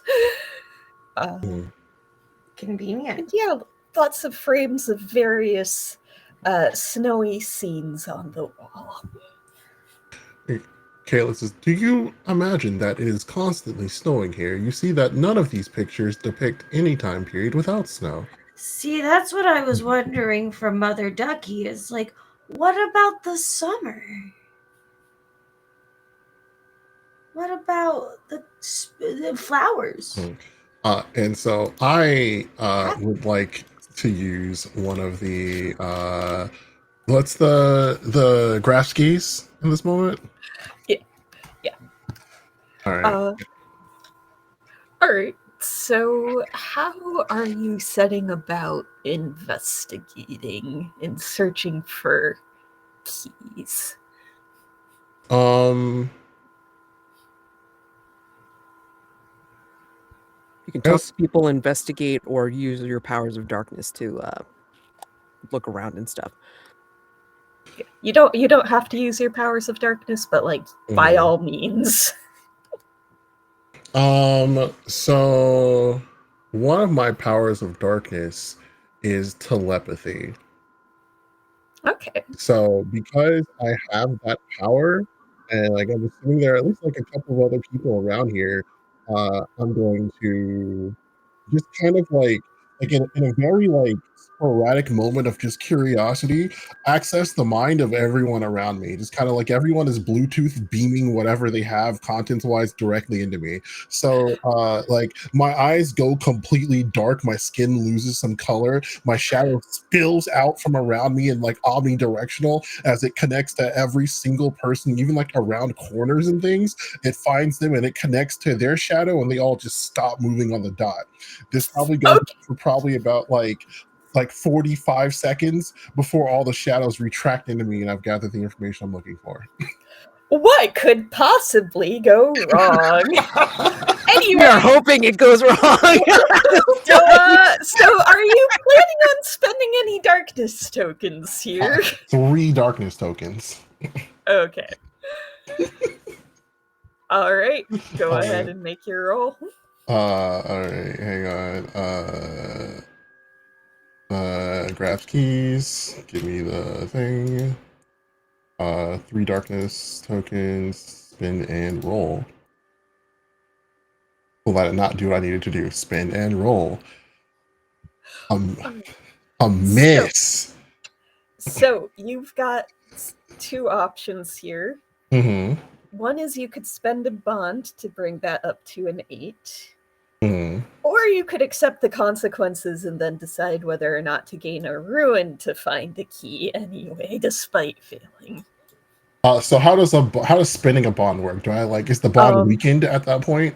No, so in terms of like your relationship with that person, your relationship is unchanged. It's just you do have to keep like spending time with people if you want to keep the relationship going, just like normal relationships.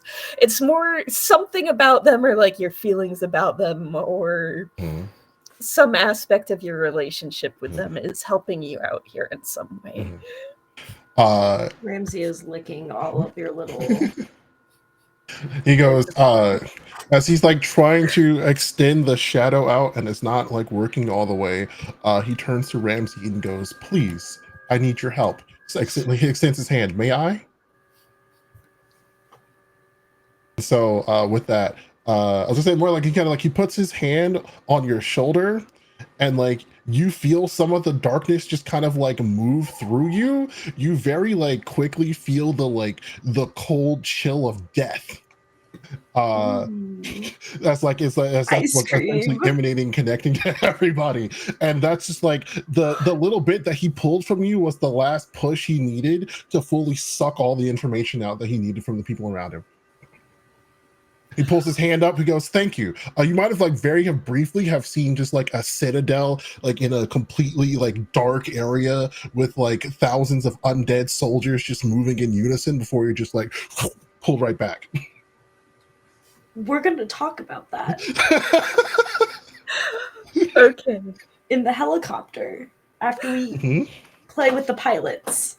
He goes, "Oh, so you saw my dreams too?" Those are your dreams. I like mine better. Okay.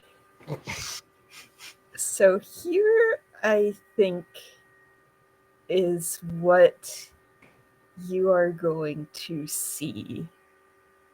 Glimpses from some minds, more clear and direct from others.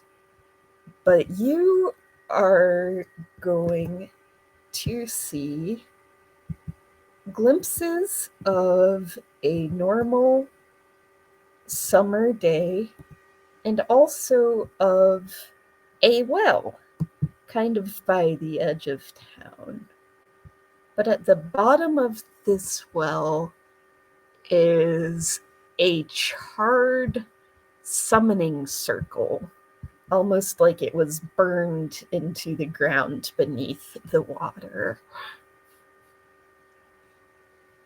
And then you just see memories of Candy Winter. So it's just the eyes pure black, the color pulled out of the sky as everyone is still stood still, his hand still on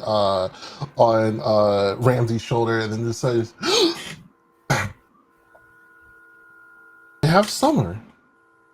That's the first thing he says.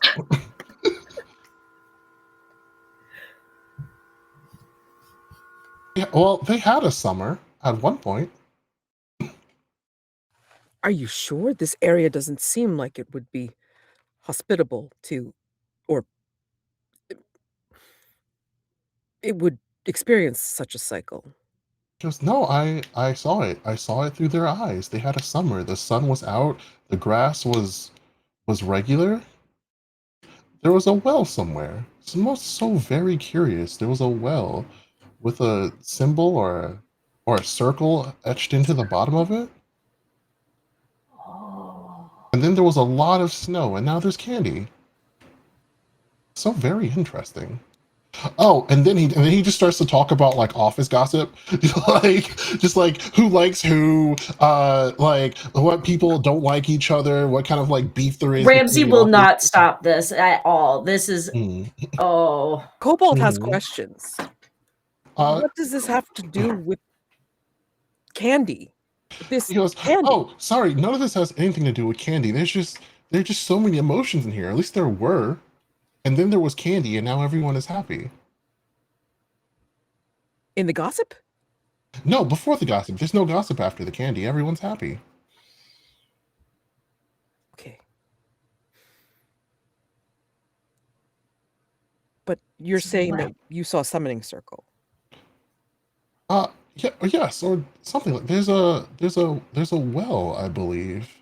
He like has like 1,000-yard stairs. He looks off somewhere outside of town. Would he have like a general direction of where it is from like all the information pulled? So like he just kind of like as if he's a compass and he has like the access to the area. He just points in a direction out that way, just like pointing, and just you have no idea how far or like anything like that. Just somewhere in that general direction.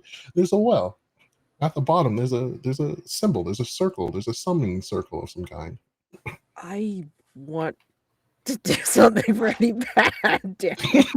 After hearing this, I want to do Reshaped by Despair. Oh shit. Let's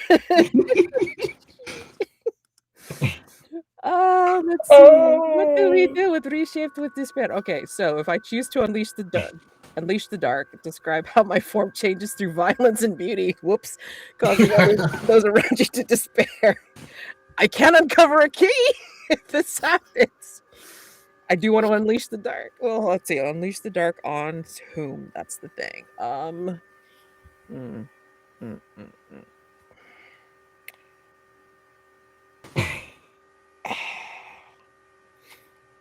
don't. Okay, hold on. Unleash the dark is. I don't want to enforce necessarily my will, but yeah.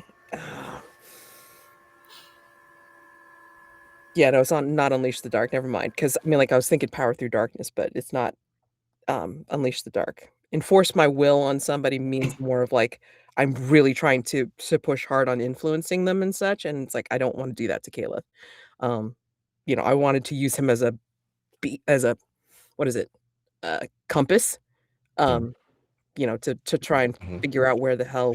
He goes, oh, would you like to find the well? Do you know where it is?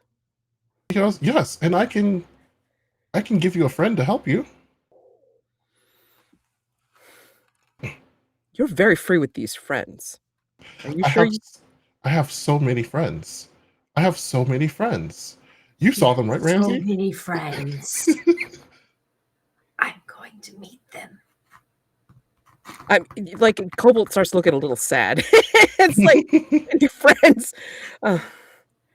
Yes, we'll need to talk about that later. Will your friend be able to help us find something else to figure out what's causing this? Well, if I can tell the friend what to do, then the friend will help. If I don't understand, then I cannot impart that upon the friend. Right.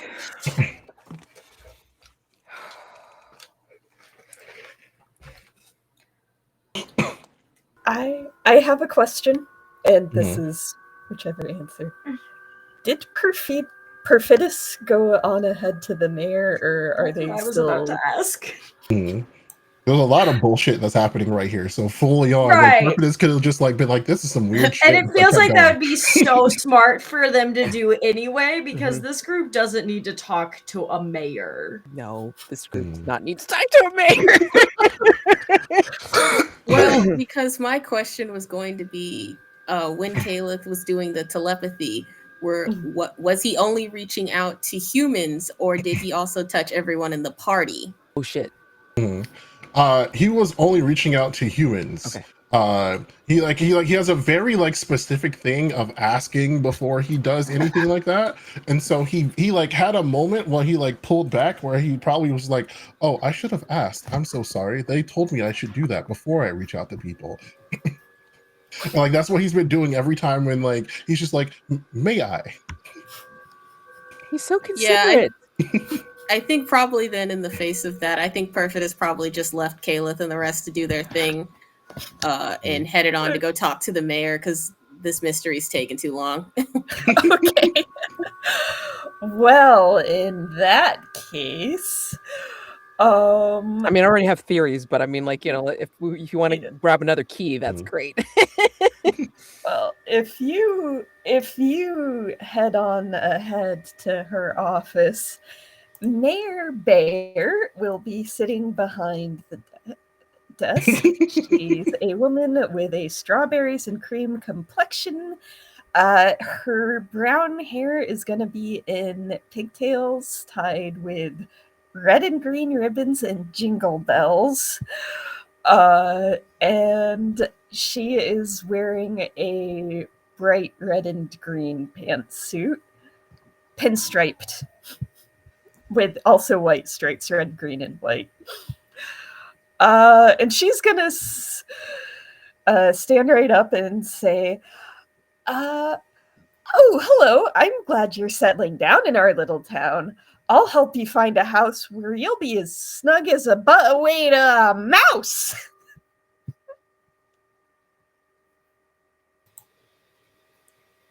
Snug as a mouse? Or did you see? You know what? I honestly, and at this, Perfidus kind of tips up their hat and shifts their stance a little bit, and then just kind of smirks and goes, "I don't even know why I'm pretending. The others ain't even here. Why am I bothering? I'm just gonna get this done." And Perfidus is going to use their division move, the Forbidden Archives, and is going to pull out one of the books that they have on them in order to try to get some information just directly from the mayor. So let me try. I have physical dice, but we'll do it in Roll20. Okay, let's see. Just have to find it again because I closed my character sheet as it slowly loads.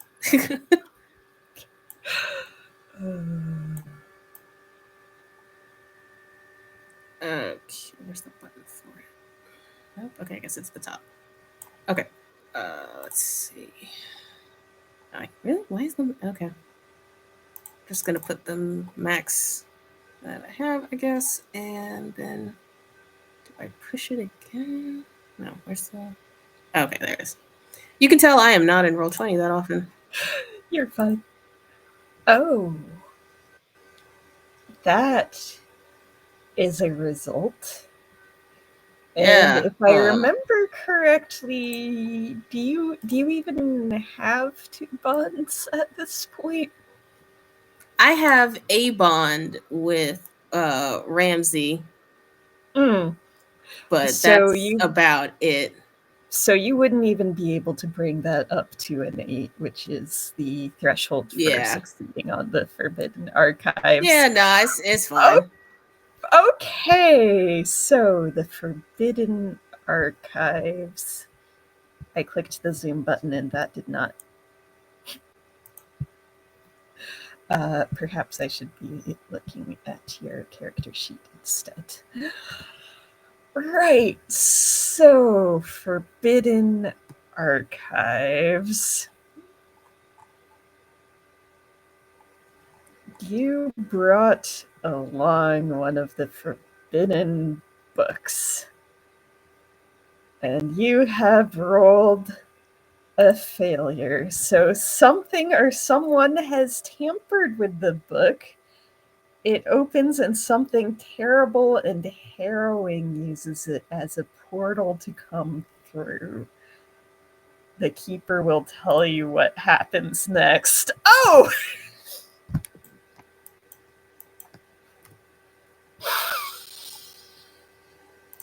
I love portals. So you brought a book that you were hoping would directly just like get answers out of the mayor. Is that correct? Yeah, I was trying to get another key, but clearly that did not work. I think Okay. canonically the book that Perfidius carries around is the one with the author that betrayed them, if that helps. Okay, yeah, that's gonna help a little bit here. And let me just think about this.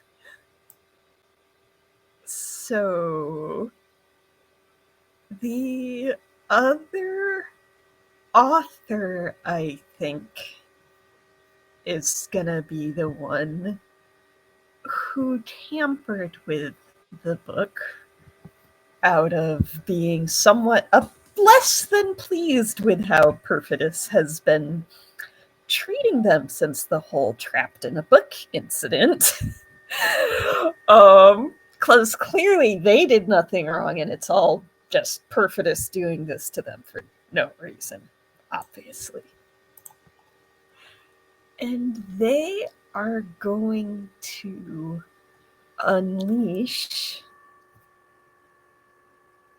Oh, they are going to unleash a kind of like a ghost, like in the sense that it's something from beyond the veil, but it's a spectral creature that is, it tries to latch on whoever in the vicinity has taken the most lives or done the most harm, and try to like feast on that person's life force in exchange. So I think this creature, wailing of lost souls and past sins, is going to burst into the room, take one look at the mayor, take one look at Perfidius, and is gonna try and latch onto Perfidius using the move unleash. Unleash the dark. Question. Yes. Well, this is for Perfidius, actually. Mhm. Do you feel that you would be in peril at this point? I don't think that Perfidius would feel like they're in peril, because my question was, can I do another move if something is trying? I mean, if a soul is trying to eat Perfidius, Perfidius has something for that. Okay. If you're okay with it, I will roll for Unleash the Dark, and then we can see what you've got in store. Yeah. Okay. Because if you need help, it's like basically like I've got to move to help. It's come and help you. All right. I'm going to say this thing does not currently have darkness tokens, so it gets to roll. Ah! Well, I think this spirit may have underestimated you. So let's hear what move you have in store before this spirit can do much of anything. Okay, so upon seeing that spirit, first of all, Perfidius swears and shakes the book, and it's just like, you no good, no accountant. Why can't you ever just behave? It's your fault you're in there in the first place. And you get away from me, and trying to shoo the spirit away with their cowboy hat. But since that is not working, specifically, Perfidius is, if I can find it correctly. I just scrolled past it. Okay, and then I just need to make sure that I'm reading this correctly. Yes, okay. So Perfidious is going to try to unleash the dark on the specter in order to get it to, I don't know, I guess move away from it and the mayor, just away from the town, make it somebody else's problem. Okay. Is there a particular method you're going to be using here, or? I'm using Unleash the Dark, but I'm also pairing it with, this is the wrong tab. Sorry. I'm pairing it with my playbook move, an eye for an eye. So when I unleash the dark by acting out on the behalf of vengeance, because specifically Perfidious is trying to get revenge on the book for once again betraying them when they should be in this together, partners like they were supposed to be, but of course they just can't help not helping. So let me find that in here. I'm in the wrong section. So I think specifically I have to use Unleash the Dark first, because I don't think I can roll using Eye for an Eye. I don't think so. Yeah, no, it doesn't have a button. Okay, so I have to go into the playbook section, I think.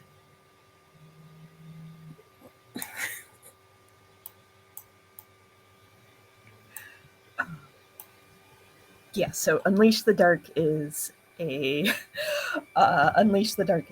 basic move, so it might be under the You have to go all the way down and under ruin and Yeah. division moves. Okay, because I'm just like, where is it? Yeah, no, I mean, like, it's like I for some think reason all at the way down. the- Like, why? So if you want, you could also Okay. do the /R2d6 and then add any dark. Okay, there, I had to click a Might be button. I faster at finally that found point. Okay, yeah, no, you're good. You got to click one of My the bad. eyes next to it, and then it shows up on your move. Yeah, didn't notice that. I was like, where is it? Okay, I'm gonna also spend my last darkness token because we'll see what happens. nice. Nice. Ooh, perfect. Dang. Yep. Well then, you are well on your way to making this someone else's problems. So on an 8 to 10, you can choose 2 from the list of get past their defenses and inflict a condition, get what you want from them, avoid reprisals, harm, or cost, gain the upper hand for now, expose a weakness or flaw, or confuse them for some time. So specifically pairing this with an eye for an eye, what I want to do is to avoid reprisals, harm, or cost, and I also want to let's see. I also want to get past their defenses and inflict a condition. Do I choose the condition, or is that a condition? Well, let me tell you my whole thing, and then I think maybe you'll pick the condition. So avoid reprisals, harm, or cost, and get past their defenses and inflict a condition. And then with my ability, with my playbook move, an eye for an eye, when I unleash the dark by acting out on the behalf of vengeance, I can choose one from below, even on a miss, which I didn't. But the one I want to choose is to cleanse their soul of all trespasses, binding it to my own. Okay. So I am going to choose the condition terrified. This thing is terrified of you. As you cleanse its soul, it kind of goes from raging, not even vengeance spirit, more of a I prey on the guilty, to okay, hello, you are in charge of the vengeance. I am just gonna quietly hide in the ether and follow ground, and if you need me, you can call on me, but I really hope you don't. Perfidious is gonna pull out another cigarillo and light up and start smoking, and Yeah. then Meanwhile, slowly exhale. Mayor Bear, I think, is also somewhat terrified and just sort of blinking. And she's gonna clear her throat and say, I do. Our residents of town, when they're around, are expected to follow certain rules to be considered cool.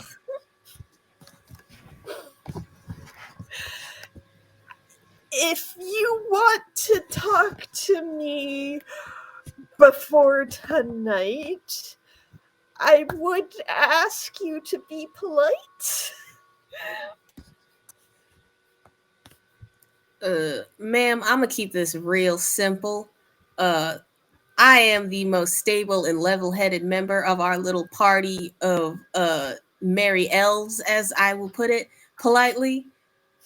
So you've already seen what I have and what I can do. But let me tell you right now, that's just the tip of this little iceberg. Now this ain't a threat. I don't go around. Well, I do, but I don't feel like it right now, honestly. That book really done pissed me off. But we need some answers. I'm tired of being here. It's cold. It's sticky. People won't stop licking stuff. And there's one downstairs that just keeps asking about dreams, and I don't know why I answered the first time, but I'm not doing it again. So the sooner we wrap this up and send whatever it is back to wherever it came from, and I can go take a nap or just kind of forget about this day and go put this book down the toilet for a bit so we can learn, will be a good evening for me. So whatever is going on here, you need to just start talking, please. Don't make me get the book back out. You want another ghost in here? I can give you answers if you ask a question to answer. Okay. Why is this town full of sugar? Why is stuff made out of candy? Why is there some weird lady trying to give people questionable desserts out in the middle of nowhere? Our ladder turned into licorice. Licorice is nasty, first off. Second off, that can't be good for the wildlife. Are they even still alive, or are they like gingerbread rabbits or something? Our town is in winter. There's no need to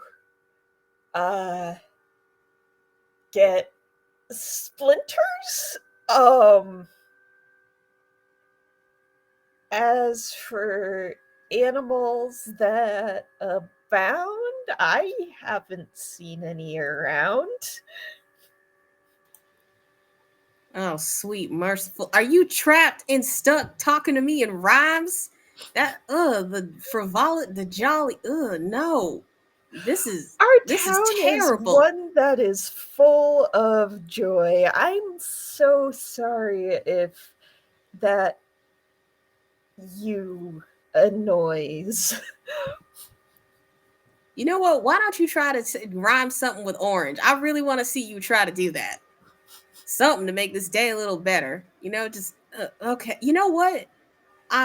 This is what do you know about Mama Ducky? Do you know a Mama Ducky? That's a simple yes or no. Don't give me a rhyme. I'm real serious. And you see Perfidus's hand once again going for their weapon. She is. Have you ever seen someone keep a smile and glare at you with their eyes? That is the exact look she is giving you as she says, as cheerfully as possible, yes. Okay, well, thank you for cooperating, because I cannot, Santa did the same thing, all that rhyming and the elves and you know what? Still hear them stupid bells jingling. Oh, all right, listen, this has been interesting. Let's go with interesting. Here, I guess if you like rhyming, why don't you give us a hint about where we should go next? Should we go back to Mama Ducky? Should we go talk to her again? I mean, I say talk, but at this point, I'm so tired. I'm just gonna probably just shoot her in the face and burn down her house. I just want to get up out of here. If there are questions that have got you down and you can't find the answers in town, you could always go to the woods and meet our queen so good. Are you saying Mama Ducky is your queen? It is not Mama Ducky about whom I speak. Our royal queen is very on fleek. Her Majesty Queen Karabos lives in the woods and oversees all that is joyous and good. Oh, okay. All right. You know what? Fine. We'll go into the woods. Whatever. I need to go shoot some. This is annoying. All right, Mayor. You have a good day, and I hope once we figure out what this is and solve it, you're free from rhyming. Because I swear, if it turns out like that other town that you just like to rhyme for fun, I'm gonna come back here and I'm gonna burn this whole building to the ground. I'm not joking. I don't care. That's not protocol. They keep telling me, Perfidus, you can't keep burning down buildings. I don't care. What are they gonna do? What are they gonna do? Arrest me? Well, what authority? You know what? It just continues muttering to themselves as they just leave, and as they're going out of the room, just hollering down, hey, we going into the woods. All right, y'all need to, I don't know what y'all doing down there, but we going into the woods to go save, hunt, kill something. I don't know. Okay, I've had enough. We just gonna, maybe we'll just set the woods on fire. I mean, Cobalt like sinks into his dimensional swirl and then comes up right next to you. And it's like, so you did find out important information then? Yeah, I mean, also I got a ghost. Yeah, Caleb is gonna go, yeah, I saw that you had a friend too, so you must also see the Citadel in your dreams of vengeance. Caleb, I'm gonna be honest with you. I like you well enough, but we really gotta stop talking about dreams. I think the less time we spend together might be for the best, so I can maybe look back on this mission fondly instead of with an urge to have cleansed everything in sight. You think of that by fire, yes? Cleanse by fire. I don't know. We gonna cleanse it something with something. Let's just go with that. And puts the book back into their back pocket.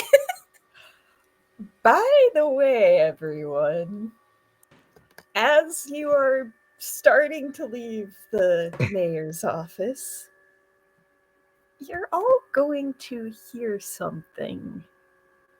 A bell tolling. Once, twice, 13 times, as everyone else around you stands utterly still. When it stops, they return to their business as if nothing had happened. However, as the doomsday clock has ticked forward once, I am going to say you do notice something else has changed. That being mostly your clothes and your equipment. So, your clothes and equipment have transformed into candy or candy wrappers of your choice. And the powder snow is now falling and piling up rapidly so that if you're actually walking, it's starting to get a little bit harder to traverse anywhere except the mysteriously well shoveled and clear walkways of the village. This is so strange, friends. I seem to remember having clothes made of cloth.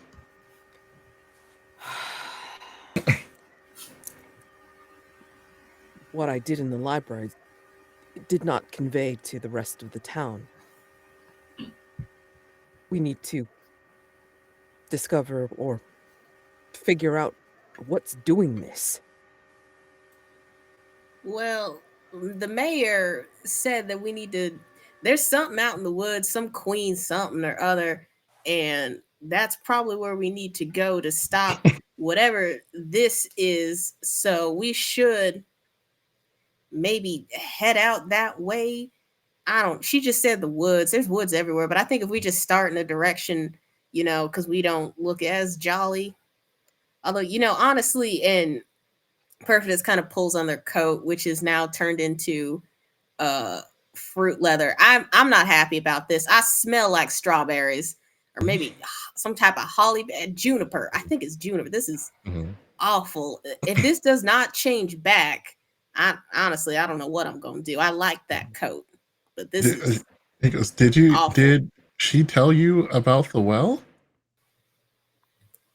To be honest, I didn't ask her about a well. What well? She wouldn't stop rhyming, and I gotta be honest. When people start rhyming and talking in like limericks and whatnot, it really irritates me.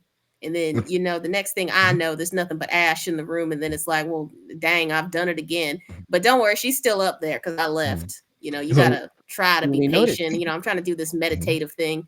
It don't really work, all them screaming souls, but I try. Would you like to see the well? I can show you. Like hand outreach. I'm good. I'm not big on touching.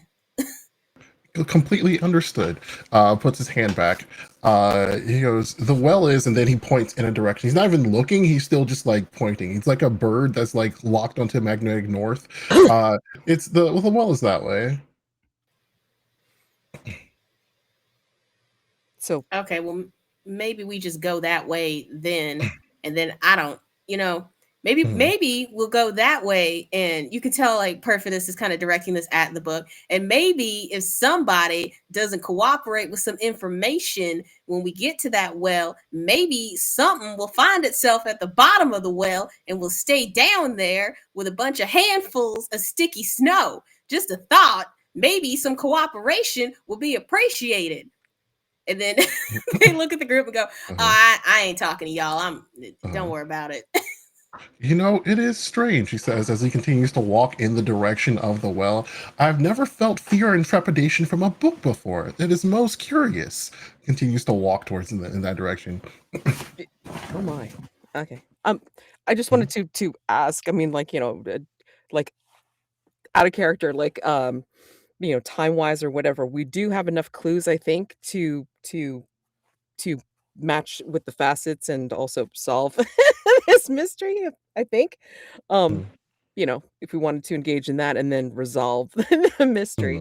So I didn't know if we were gonna run with that or I am here along to gather in as many clues as I can while being a weird little guy. So if you need me to investigate someone, point me at that. Mechanically, I'm trusting the rest of you. Ditto. How are we doing on time, Julia? All right. I think we're okay on time. I will say right now you have 3 keys, so you would have a +1 bonus when rolling the move Unlock Doomstore if you want to initiate that. Yeah, I mean, like, could. I have a theory, but I mean, like, it depends on if everybody wants to, like, hunt down for one more clue. Yeah, I would like to either run into the queen or to see specifically what's going on with the well first, just to like. That seems like a very interesting tidbit. I'd like to hold the information to. Wait, are they in opposite directions or are they same direction? That is the question I was about to ask. Are they in the same direction or where are we going? So they are not quite in the same direction. The queen, whoever that is apparently much deeper into the woods. And the well is more towards kind of the farm fields side of town. Okay. And so I don't know which would we like to do. He says it kind of just like holds in place. I guess like he was walking kind of robotically towards that direction, and then he holds in place, and it was just like, I'm sorry, are we heading towards the well, or are we heading towards the direction that our friend Perfidus came out with? I will say it's like, Cobalt will offer to, with a connection to you, may be able to phase power through darkness, phase together, and I can use your senses to hone in on the well, and we can phase there together. He goes, that sounds like it would be so very interesting. I'm glad that we are friends and you trust me for this. Are you sure you would even need to use power for darkness on that? I'm just asking. I mean, like if I No, don't I have would to, be okay with you being able to Mhm. just do that by working together. yeah, that's fine. Yeah, Yeah, that so basically sounds, that's where that like, honestly like sounds very. he'll ask you now. I mean, like he'll do what you do, and like he'll ask you. It's like, is it okay if I hold you to enable this? Absolutely. Okay, so yeah, he'll hold you close, and then like like it'll be like a swirl of like void material that will like Mhm. kind of like bring you close and like almost overlap like a weird shimmery bandage, and then like you'll see the void portal stuff go like underneath you, and yeah, he's going to use your sense of direction towards the well, and then you'll drop, and then you'll hone in on the Mhm. well's location. But I would love to know like what you think, like what Kayla thinks the sensation is of dropping into the portal and then looping up into the like over by the well. I was gonna say primarily the thing that happens is that when he's covered in complete and total darkness, he is afraid because he thinks that he fell asleep. But I mean, like, but Cobalt's whispering in your ear the whole time. Like it would be new that he thinks that there's someone else there, but like the darkness that he experiences like that only really happens when he closes his eyes and he's in like the underworld. Mhm. So when the complete and total like pitch black void envelops him, he when the feeling of everything else aside, he like pops out on the other side and he's just in a sweat, just screaming. You are fine. You are here. I am here with you, and you did not fall asleep. Are you I all right? didn't fall asleep. I You didn't fall didn't. asleep. I was right here with you. Okay. You were awake. Okay, thank I was you. awake. Thank you. I can't fall asleep. I know. I can't fall asleep. You have said, and I am sorry that it was a uncomfortable experience for you. Because I've never seen darkness like that and not been asleep. It is very curious. It does, in fact, feel like the darkness of my dreams. It's not. I mean, if I don't know what dreams are for you Mhm. or anyone else, but that is the void that I know, that I see all the time. And if you want to do a reveal your heart, or I do a reveal your heart, I mean, I'm perfectly happy with that. What does reveal your heart do specifically? You can do a bond, you can like, release a condition, like, it gives you like some benefit. I forget what it is, but it's like XP. Somebody earns XP depending on what like what you choose or what you get. So, yeah. Yeah, no, that does Yeah. sound like Cobalt could roll for reveal your heart. Okay. Go for it. Yeah. So let's see. Reveal your heart. Okay. Come on. Show the move. Jump. All right. So reveal your heart. Okay. When you reveal your heart and try to sincerely connect to someone, yes. Connect darkness tokens and roll. Let's see. How much do I have? I forget. Probably enough. Dark. Okay. I didn't think I spent them, but okay, let's like I know I'm pretty much been confused this whole time. So Yeah, if you get them yeah. when you're confused, you probably Right. have. So we'll spend 2 of those. Okay. Spend and roll. Show the roll widget. 2 of those. 10. Perfect. All right. All On an right. 8 to 10, your heart reaches theirs. Choose 1. If they are PC and they choose to deepen the connection further, they choose 1 too. So Okay. grow closer, gain 1 bond on them. Soothe your heart, clear 1 condition. I don't have a condition. Taught you something important, mark 1 XP. So I'm choosing bond, of course. Yeah. And then I'm the gonna- last option is they gave you hope, clear 1 mark of ruin. I'm okay with my ruin. I don't mind, like, going on my march to the Just- Harbinger. Just Mhm. mentioning. I know, Yeah. but yeah. I'm also going to mark 1 bond here. I'm also in this moment, just the sheer amount of fear that Caleb felt going through the dark, thinking that he fell asleep. He got 4 darkness points. Yeah, there you go. Go for Yeah. it. Yeah. That makes sense. For sure. Ah, son of a gun. All right. Okay, cool. Mhm.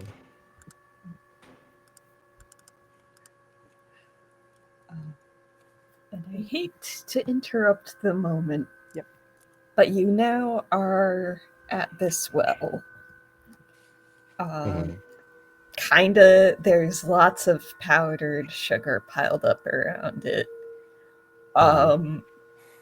There's also, across the clearing from you, a grizzly bear-sized gummy bear that is staring you both down. What do I feel off of this gummy bear as it is? I'm not sure if it's happy like everything else is, or if it's It feels hungry.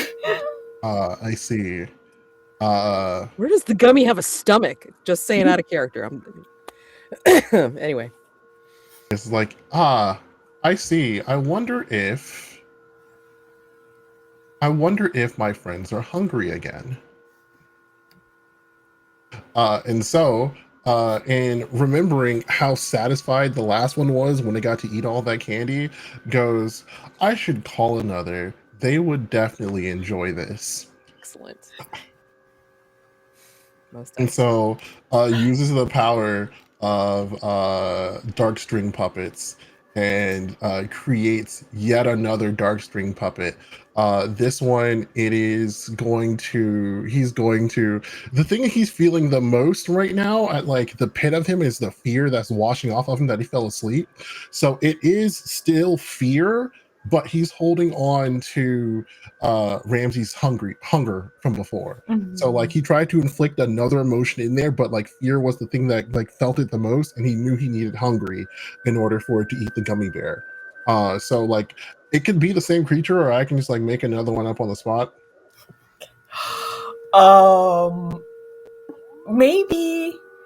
Maybe the creature from before comes back and it has a friend.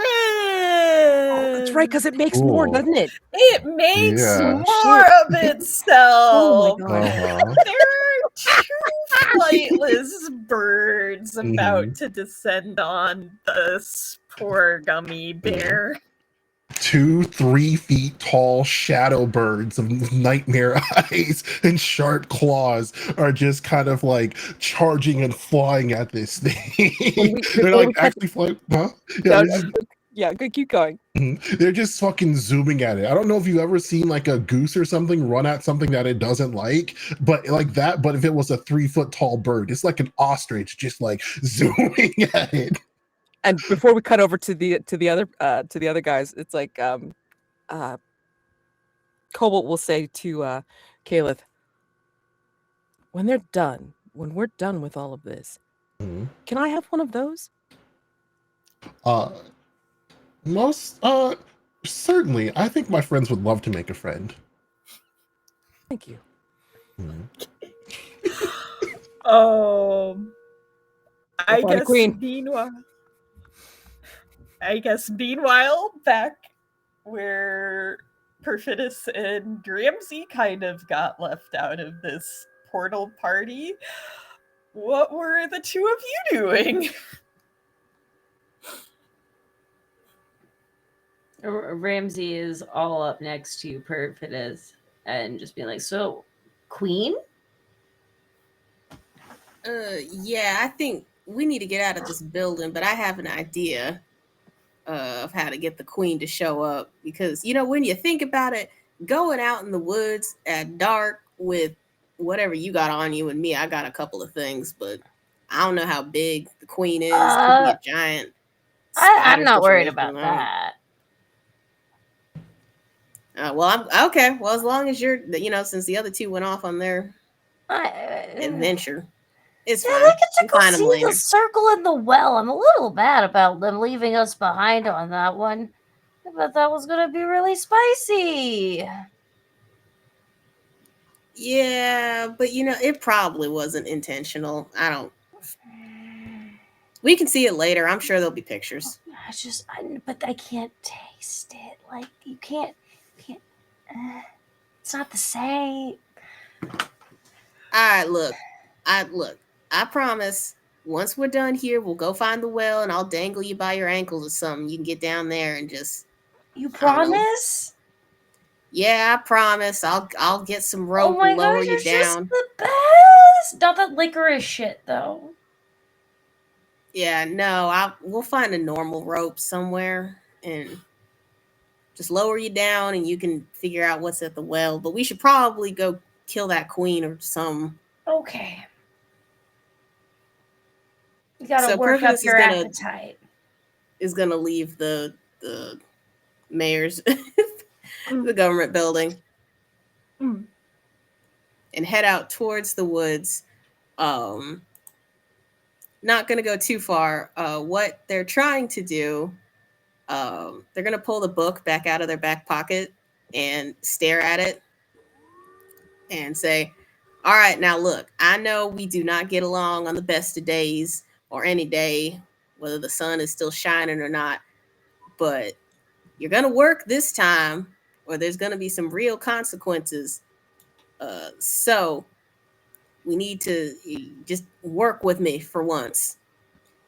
So Perfidious is going to try to use the book to try and summon the queen.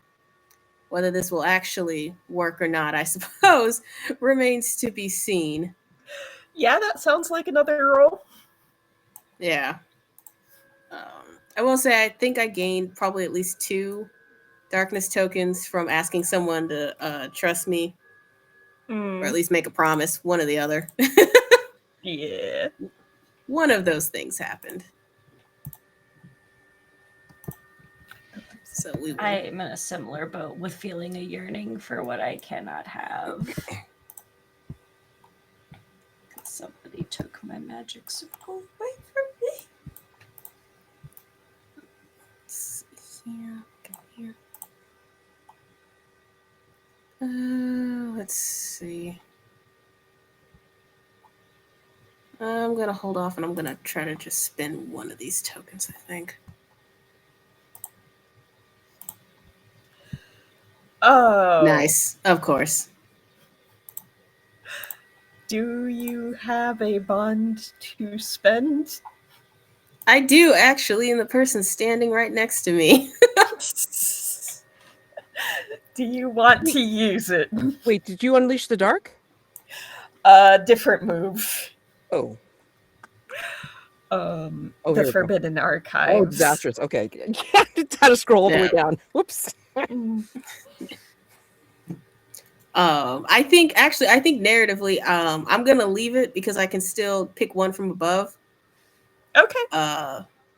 So I am gonna mark one ruin to strengthen the chains and the spell tech. So I think trying to do this, opening the book and the pages are fluttering in typical anime style. You also see these like spectral chains, the spell tech kind of shake and rattle, and Perfidious goes, oh no you don't, I don't need any backsass from you tonight, I'm tired.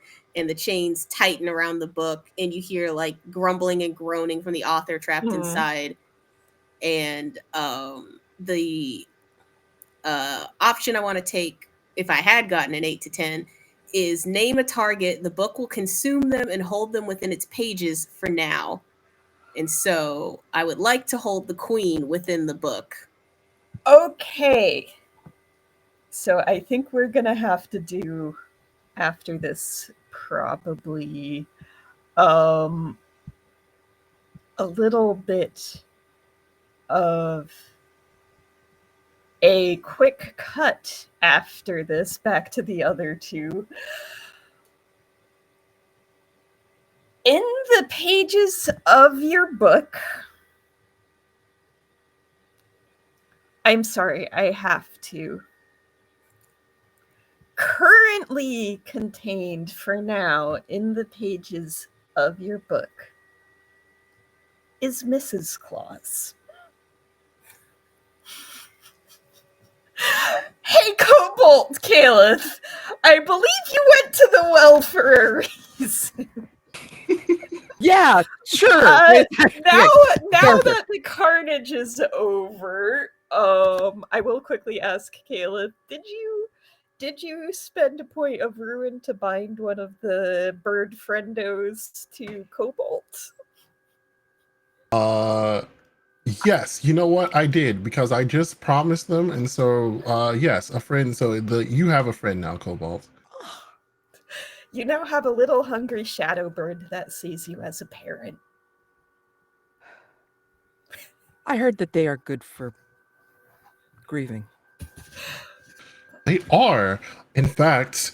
Well, I don't. I've been told not to do this, so I don't anymore. However, I can transfer negative emotions from you into them. They just hold on to it. I do not feel that. I don't think now. But He goes, that is all right. I have been advised not to do this as it messes with the emotional regulation of sentient beings. that sounds correct. Perhaps I am meant to feel these to progress. But beyond that point, I think we should investigate this well and see what it can tell us. So, you want to grasp keys or you want me to? I can grasp keys because I have a lot of dark points after Yeah, go all for that it. fear. Yeah. So Don't be yeah. torn. Don't be By the torn way, how between. many Make darkness sure you use them. tokens do you have right now? Huh? Me personally, I have 4 darkness tokens from that last thing because I spent them all before. But I have 3 ruin points. Okay. Yeah. All right. Oh, you're winning the race to Harbinger. Oh, yeah.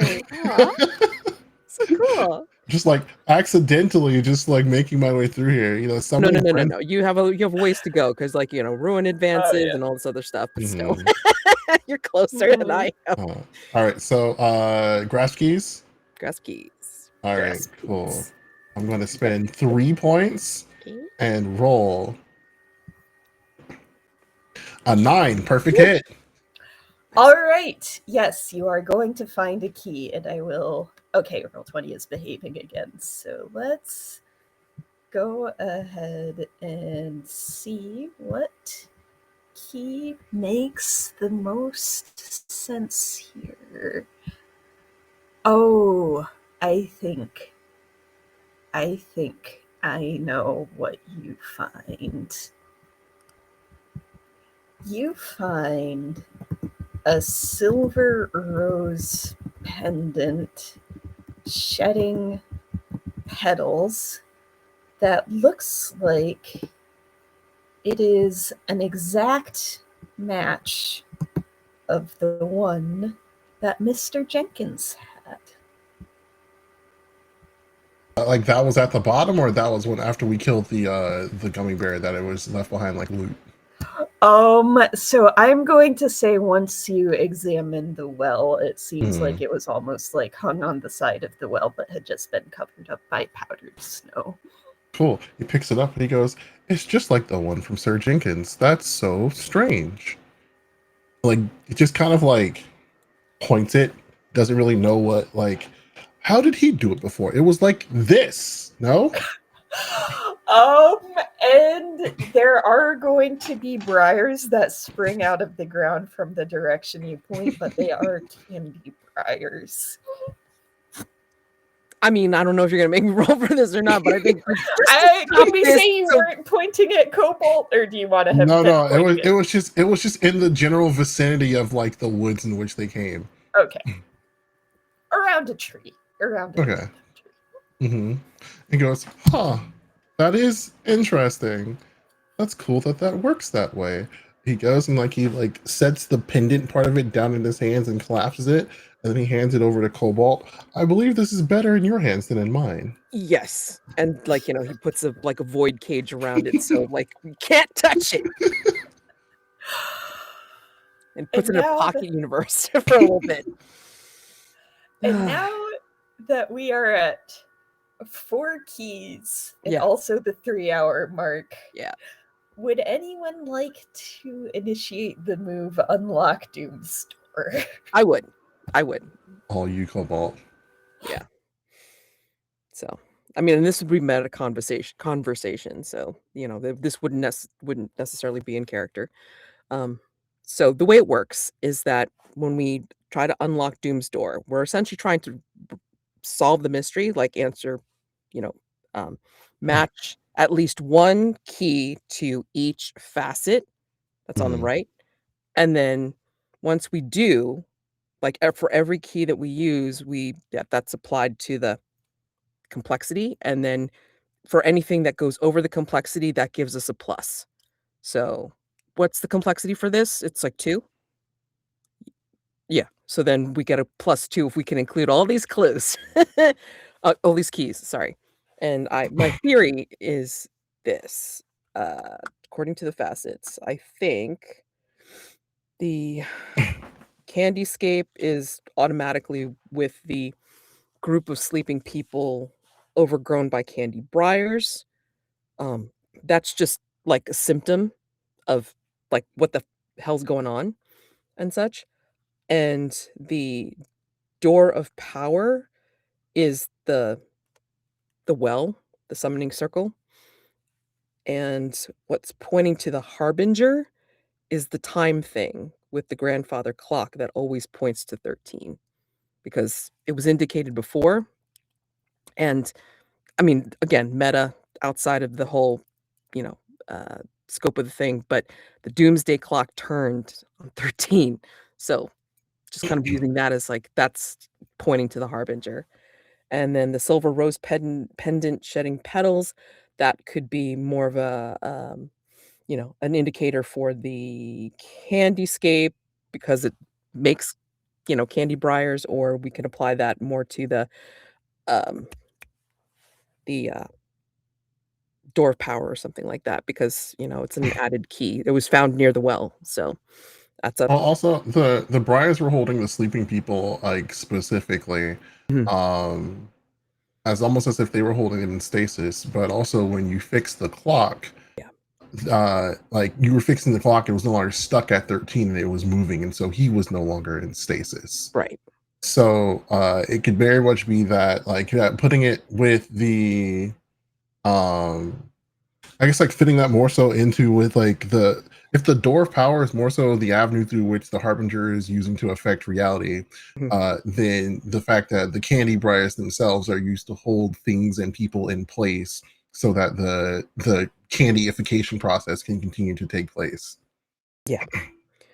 And the thing is, we can take a guess about who the actual Harbinger is that's connected with the key Mhm. clue. So, I mean, I don't know. I mean, that whole thing about him having the candy briar, the rose petal thing. I mean, it just seems to point to Hobby Lobby Bobby. I can't remember his name. What the hell? Robert Jenkins, Thank you.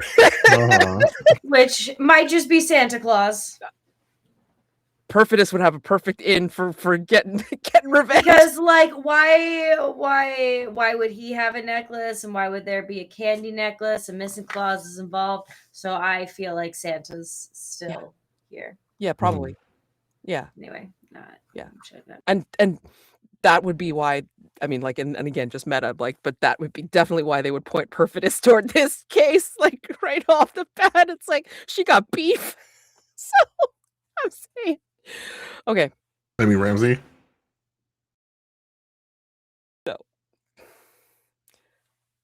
I think, like, we've, attached all the keys to the facets and everything, but I mean, like, we could come up with a resolution of how we're going to take them out or whatever afterwards, but we still have to roll. Like, so we have to roll. Okay, but to be clear, so the roll is basically the Harbinger is Santa disguised as Mr. Jenkins / Hobby Bobby, and basically using these silver pendants, and there's sort of a time powers stasis component.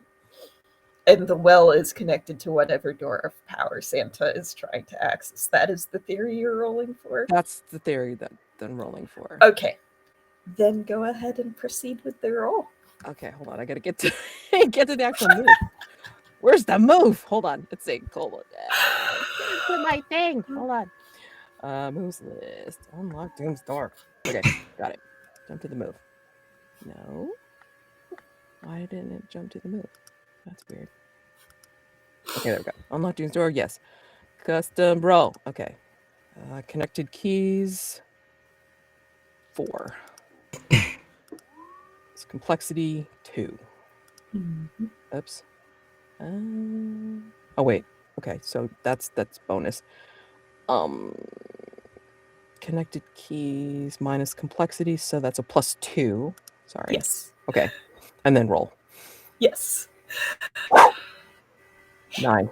Sweet spot. Perfect. Mm-hmm. Right. Well, that is definitely not what I thought the solution would be, but apparently Heck that Jenkins you got guy. it. Heck You that got Jenkins it. guy. Any relation to Leroy? Because then we So, definitely have beef. Yeah, absolutely. on an 8 to 10, you have tracked down Doom's door. You know exactly where it is and how to unlock it.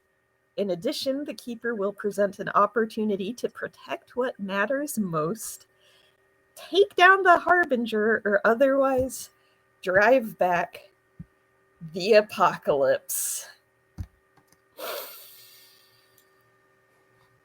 So I feel like I've got a couple options here, but the one that feels most relevant is you kind of have his wife hostage right now. So I think Santa, not in any disguise or anything, he's just going to arrive as Santa, is going to show up in front of Perfidious and Ramsey while Cobalt and Calith are they have the pendant that would have been needed to unlock the door of power that has been lingering long unheeded at the bottom of this well. Whoopsie doodle, we took it away.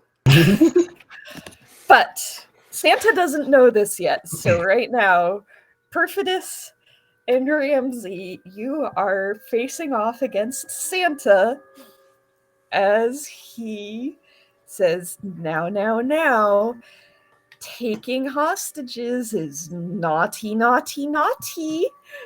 And he cracks his knuckles. What am I going to have to do with you if you don't apologize and give her back? Is that fighting words for Perfidious? I was about to say, if Santa's cracking knuckles, I think we're cracking knuckles. I don't know if Perfidious is planning on cracking some knuckles, but I guess you're pulling out a gun. Yeah, Perfidious looks at Santa, pulls out a gun, and says, "Old man, I've been in your bad books since I was a child. I'm not scared of you, your reindeer, or your raggedy wife. You want her back, you're going to have to come over here and kill me for her." Santa's going to say, well, since that's true, you should also know that your little toys, and he snaps his finger and you're holding a water pistol, are not of any threat to me. But it is true that you have my wife, but perhaps we can solve this in a way that is not a fight. I would hate to get blood on my hands close to the big day. So how about this? You return my wife, I return this town, and then my wife and I return to the North Pole.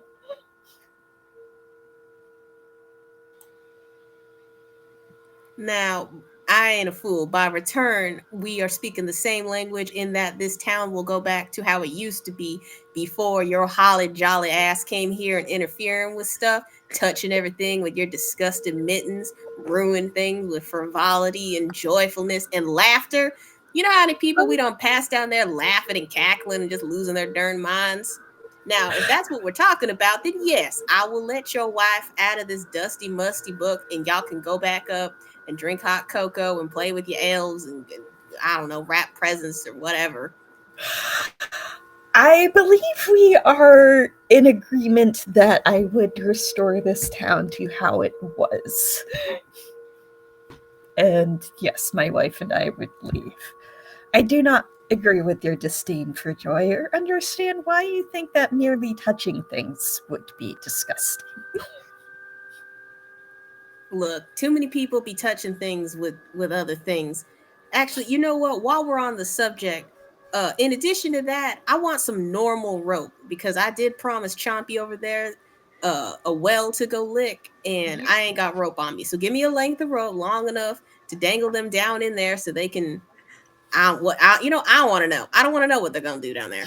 I You can mean, do we whatever can you guess want. because Ramsey is 100% like by Santa, like sniffing. That is a magical being who has access to kids' dreams and secrets and has a naughty and night. Like we. Chompy, Well, don't stay close. You don't know where he's been. All right, even climbing down shit. What I want to figure out. That's what I want to know. No. Well, for you, I only have coal. But for you, he's gonna pull a coil of rope out of his sack. I think I can give one gift to you. Yay, coal. All right, fine. Well, you held up your end, I'll hold up mine. And Perfidious gets the book out and just starts kind of shaking it. Being like, all right, let her out, let her out. Well, Mrs. Claus tumbles to the ground, lands on her butt, gets up, dusts herself off, just kind of and walks over to her husband. Well, I, for one, think we can throw a much jollier party at home. He says, you know what? Yes, dear. Let's go. And his sleigh, drawn by the dread flying reindeer, swoops down.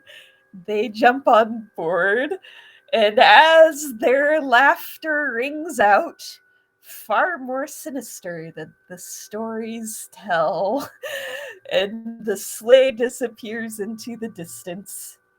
The powdered snow evaporates. Candy walkways turn back to concrete. The trees are full of, well, they don't really have a lot of leaves, but they're made of bark and wood and plant stuff.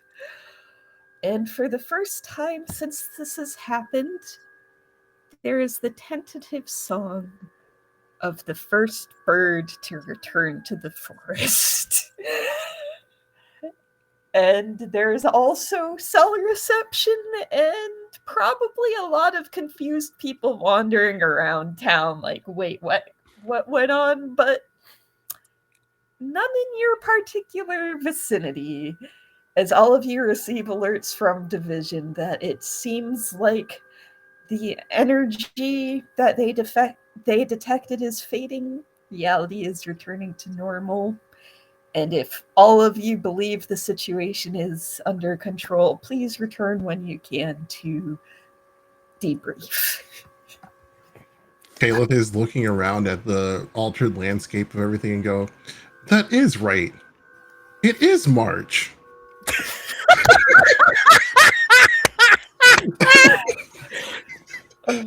I think this is like when we get back and everything, and it's like, Kobold just says that, but it's like, this was actually a fruitful trip.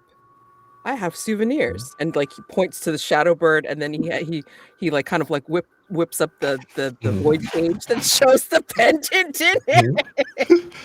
And Caleb goes, just remember, this little one is hungry as its primary feeling, so you will have to feed it. And it eats what? It eats.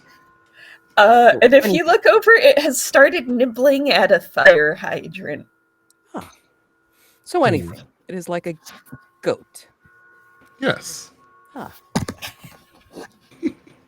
And I think, like the post-credit scene will be Cobalt trying to feed it a little bit of void garbage. And it seems to like it fine. So. Oh man. Yeah, and Caleb goes off until summoned again, goes off to continue to ask intrusive questions to people to try to understand the spectrum of human emotion. So far, it still seems incredibly foreign to him, but he's like, I'm going to get it, truly. At some point later, if you listen hard enough, there'll be someone being, you'll hear, so what do you dream of? And then someone being like, why are you here? And like, that's just how that continues to go. He doesn't hang around somebody's bathroom stall, does he, and ask that question? No, he just accosts people in public. Okay, just making sure. Mm-hmm. Some standards. Mm-hmm.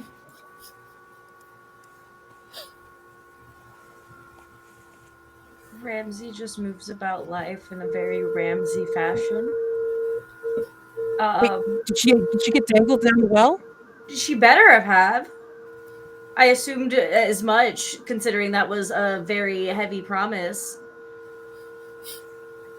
Yeah, I think like our kind of like, as the credits are rolling scene for Ramsey and Perfidious is Perfidious lowering Ramsey into the well and just saying, I told you about Santa. People don't be listening to me. Just wickedness all the way down. Him and his ridiculously jolly wife. So good. So if you want to go to the North Pole, I'm totally down to hunt down Santa. Okay, let me just lick the bottom of this well, because then we can figure out more of the summoning magic to trap Santa.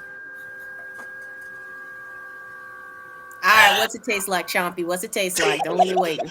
Tastes like burnt, like cinder, ash. There's a little sugar, a little pep, a lot of booze. Sorry. Well, I mean, that's kind of like how our holiday party went a couple years back. But you know what? Next time we get some vacation time, you and me, yeah, we'll go hunt down that jolly so and so. It'll be fun. But all right. Look, I told you could be down there for a minute, but I'm gonna pull you back up now. No more licking. And we'll grumble and be angry about being pulled back up. Gonna scoop up a handful of earth and feed it to her hair. Oh, come on, we need to find the others. These relationships. And then I think just calls them back out. God dang. Oh yeah, Caleb also needed to find a couple of dollars to give to the helicopter pilot on the way back. Oh. He's just probably in not really meaning to, but being this giant intimidating dude with a huge frame and shadows that dance around him, walks up to someone and is just excuse me, I require dollars. And I'm just thinking that they're getting mugged. So just yes, here you go. So he has $100 bill on him when the helicopter pilots come back. And goes, this is per our discussion before. Thank you, sir. Internally, did he mug someone for that? Yeah, probably better not to ask questions. Oh, amazing. And as the helicopter takes you away, it was a successful mission because the apocalypse is not happening here and not happening today. And no one turned Harbinger yet. Not yet. Yet. Thank you all for playing. This was amazing. Viewers, thank you all very much for following along. I have some things I was supposed to read. Yes. I think first we should probably go around and let everyone know. No, I'll read the things and then we can do our outros. Yeah, so Saturday, December 6th. Oh, that was today. Wednesday, December 10th and 17th at 7 p.m. Central Time. We'll continue the 3-shot Vaesen Solstice at Newgrange. I'll be there. On Friday, December 12th at 7 p.m. Central, a Forged in the Dark hack one-shot, Something is in the Dark. On Saturday, December 13th at 8 p.m. Central, we'll have Fields of the Dead, a Midwestern zombie apocalypse returns. Then on Sunday, December 21st, first at 11 a.m., Central Wanderhome, a Season's Oath Interlude 10, followed by Thirsty Sword Lesbians, Oops, All Ace, an anthology, at 2 p.m. Central. And all month, we are raising money for Feeding America. You can find more Nerds with Dice adventures over on YouTube, where you can watch our saved video on demands, VODs. Stay updated on everything Nerds with Dice by subscribing to Nerds with Dice on Blue Sky.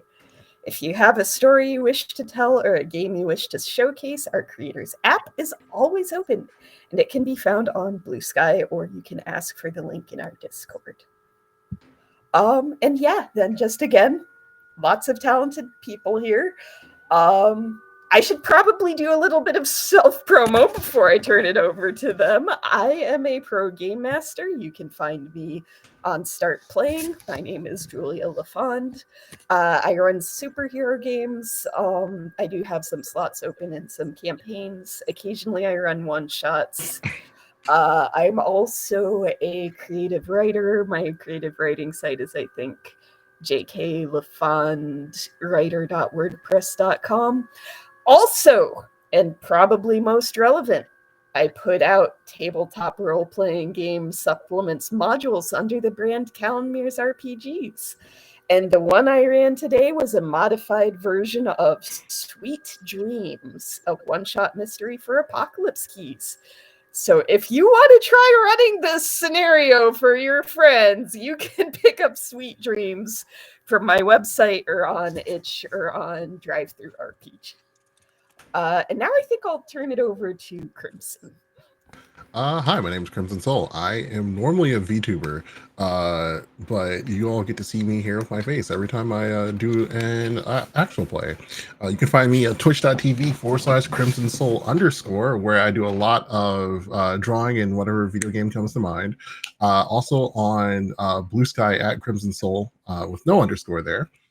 And yes, you will find me here Wednesdays for the Vaesen game, the remaining 2 sessions, and also Thursdays, the 10th and the 17th, looking at a calendar, make sure I'm not lying.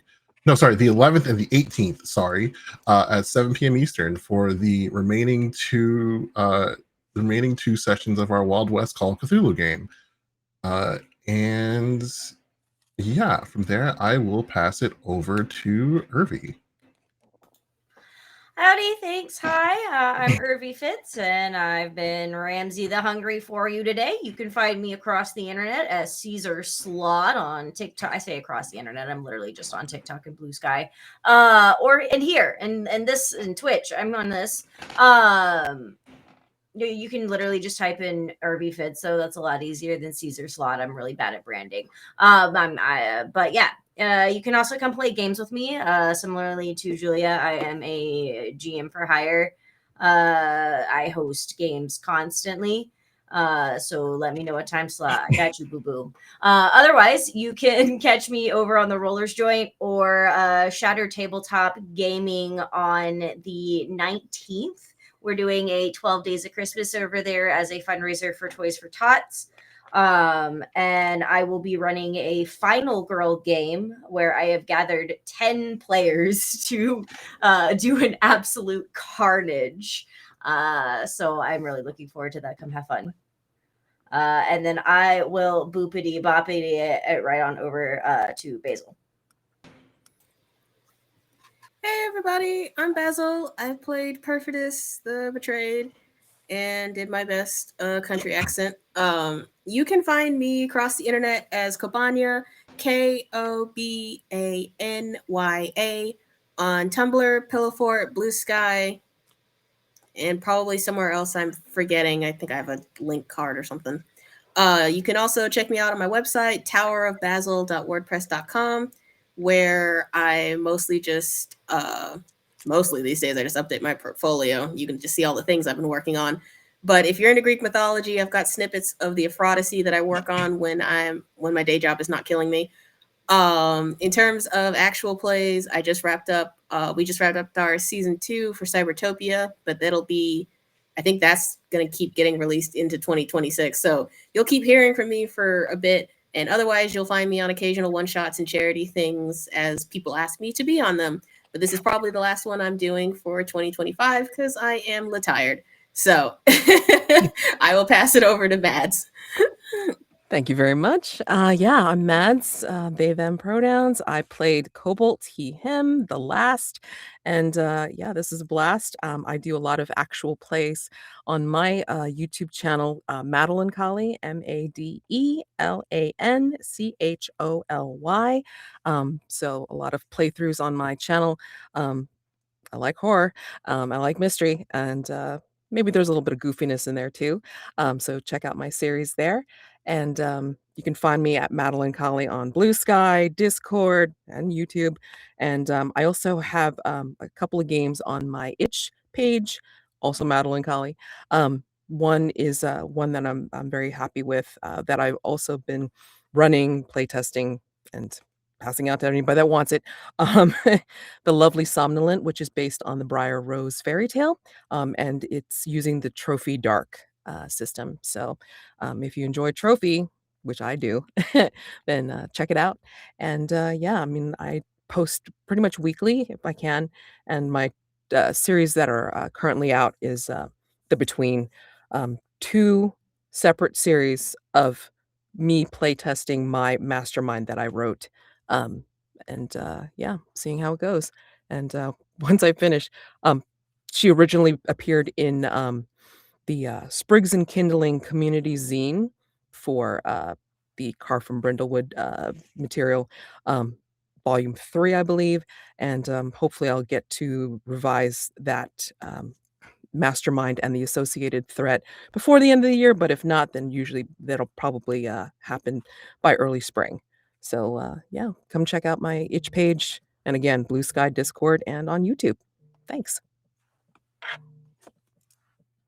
All right. Yes, check them all out. All been great. Also, I was instructed to tell you that there will be no raid tonight. Was the one thing I missed in my earlier read through. But yeah, thank you all so much for watching. I had a blast. I hope you did too. Bye. Bye.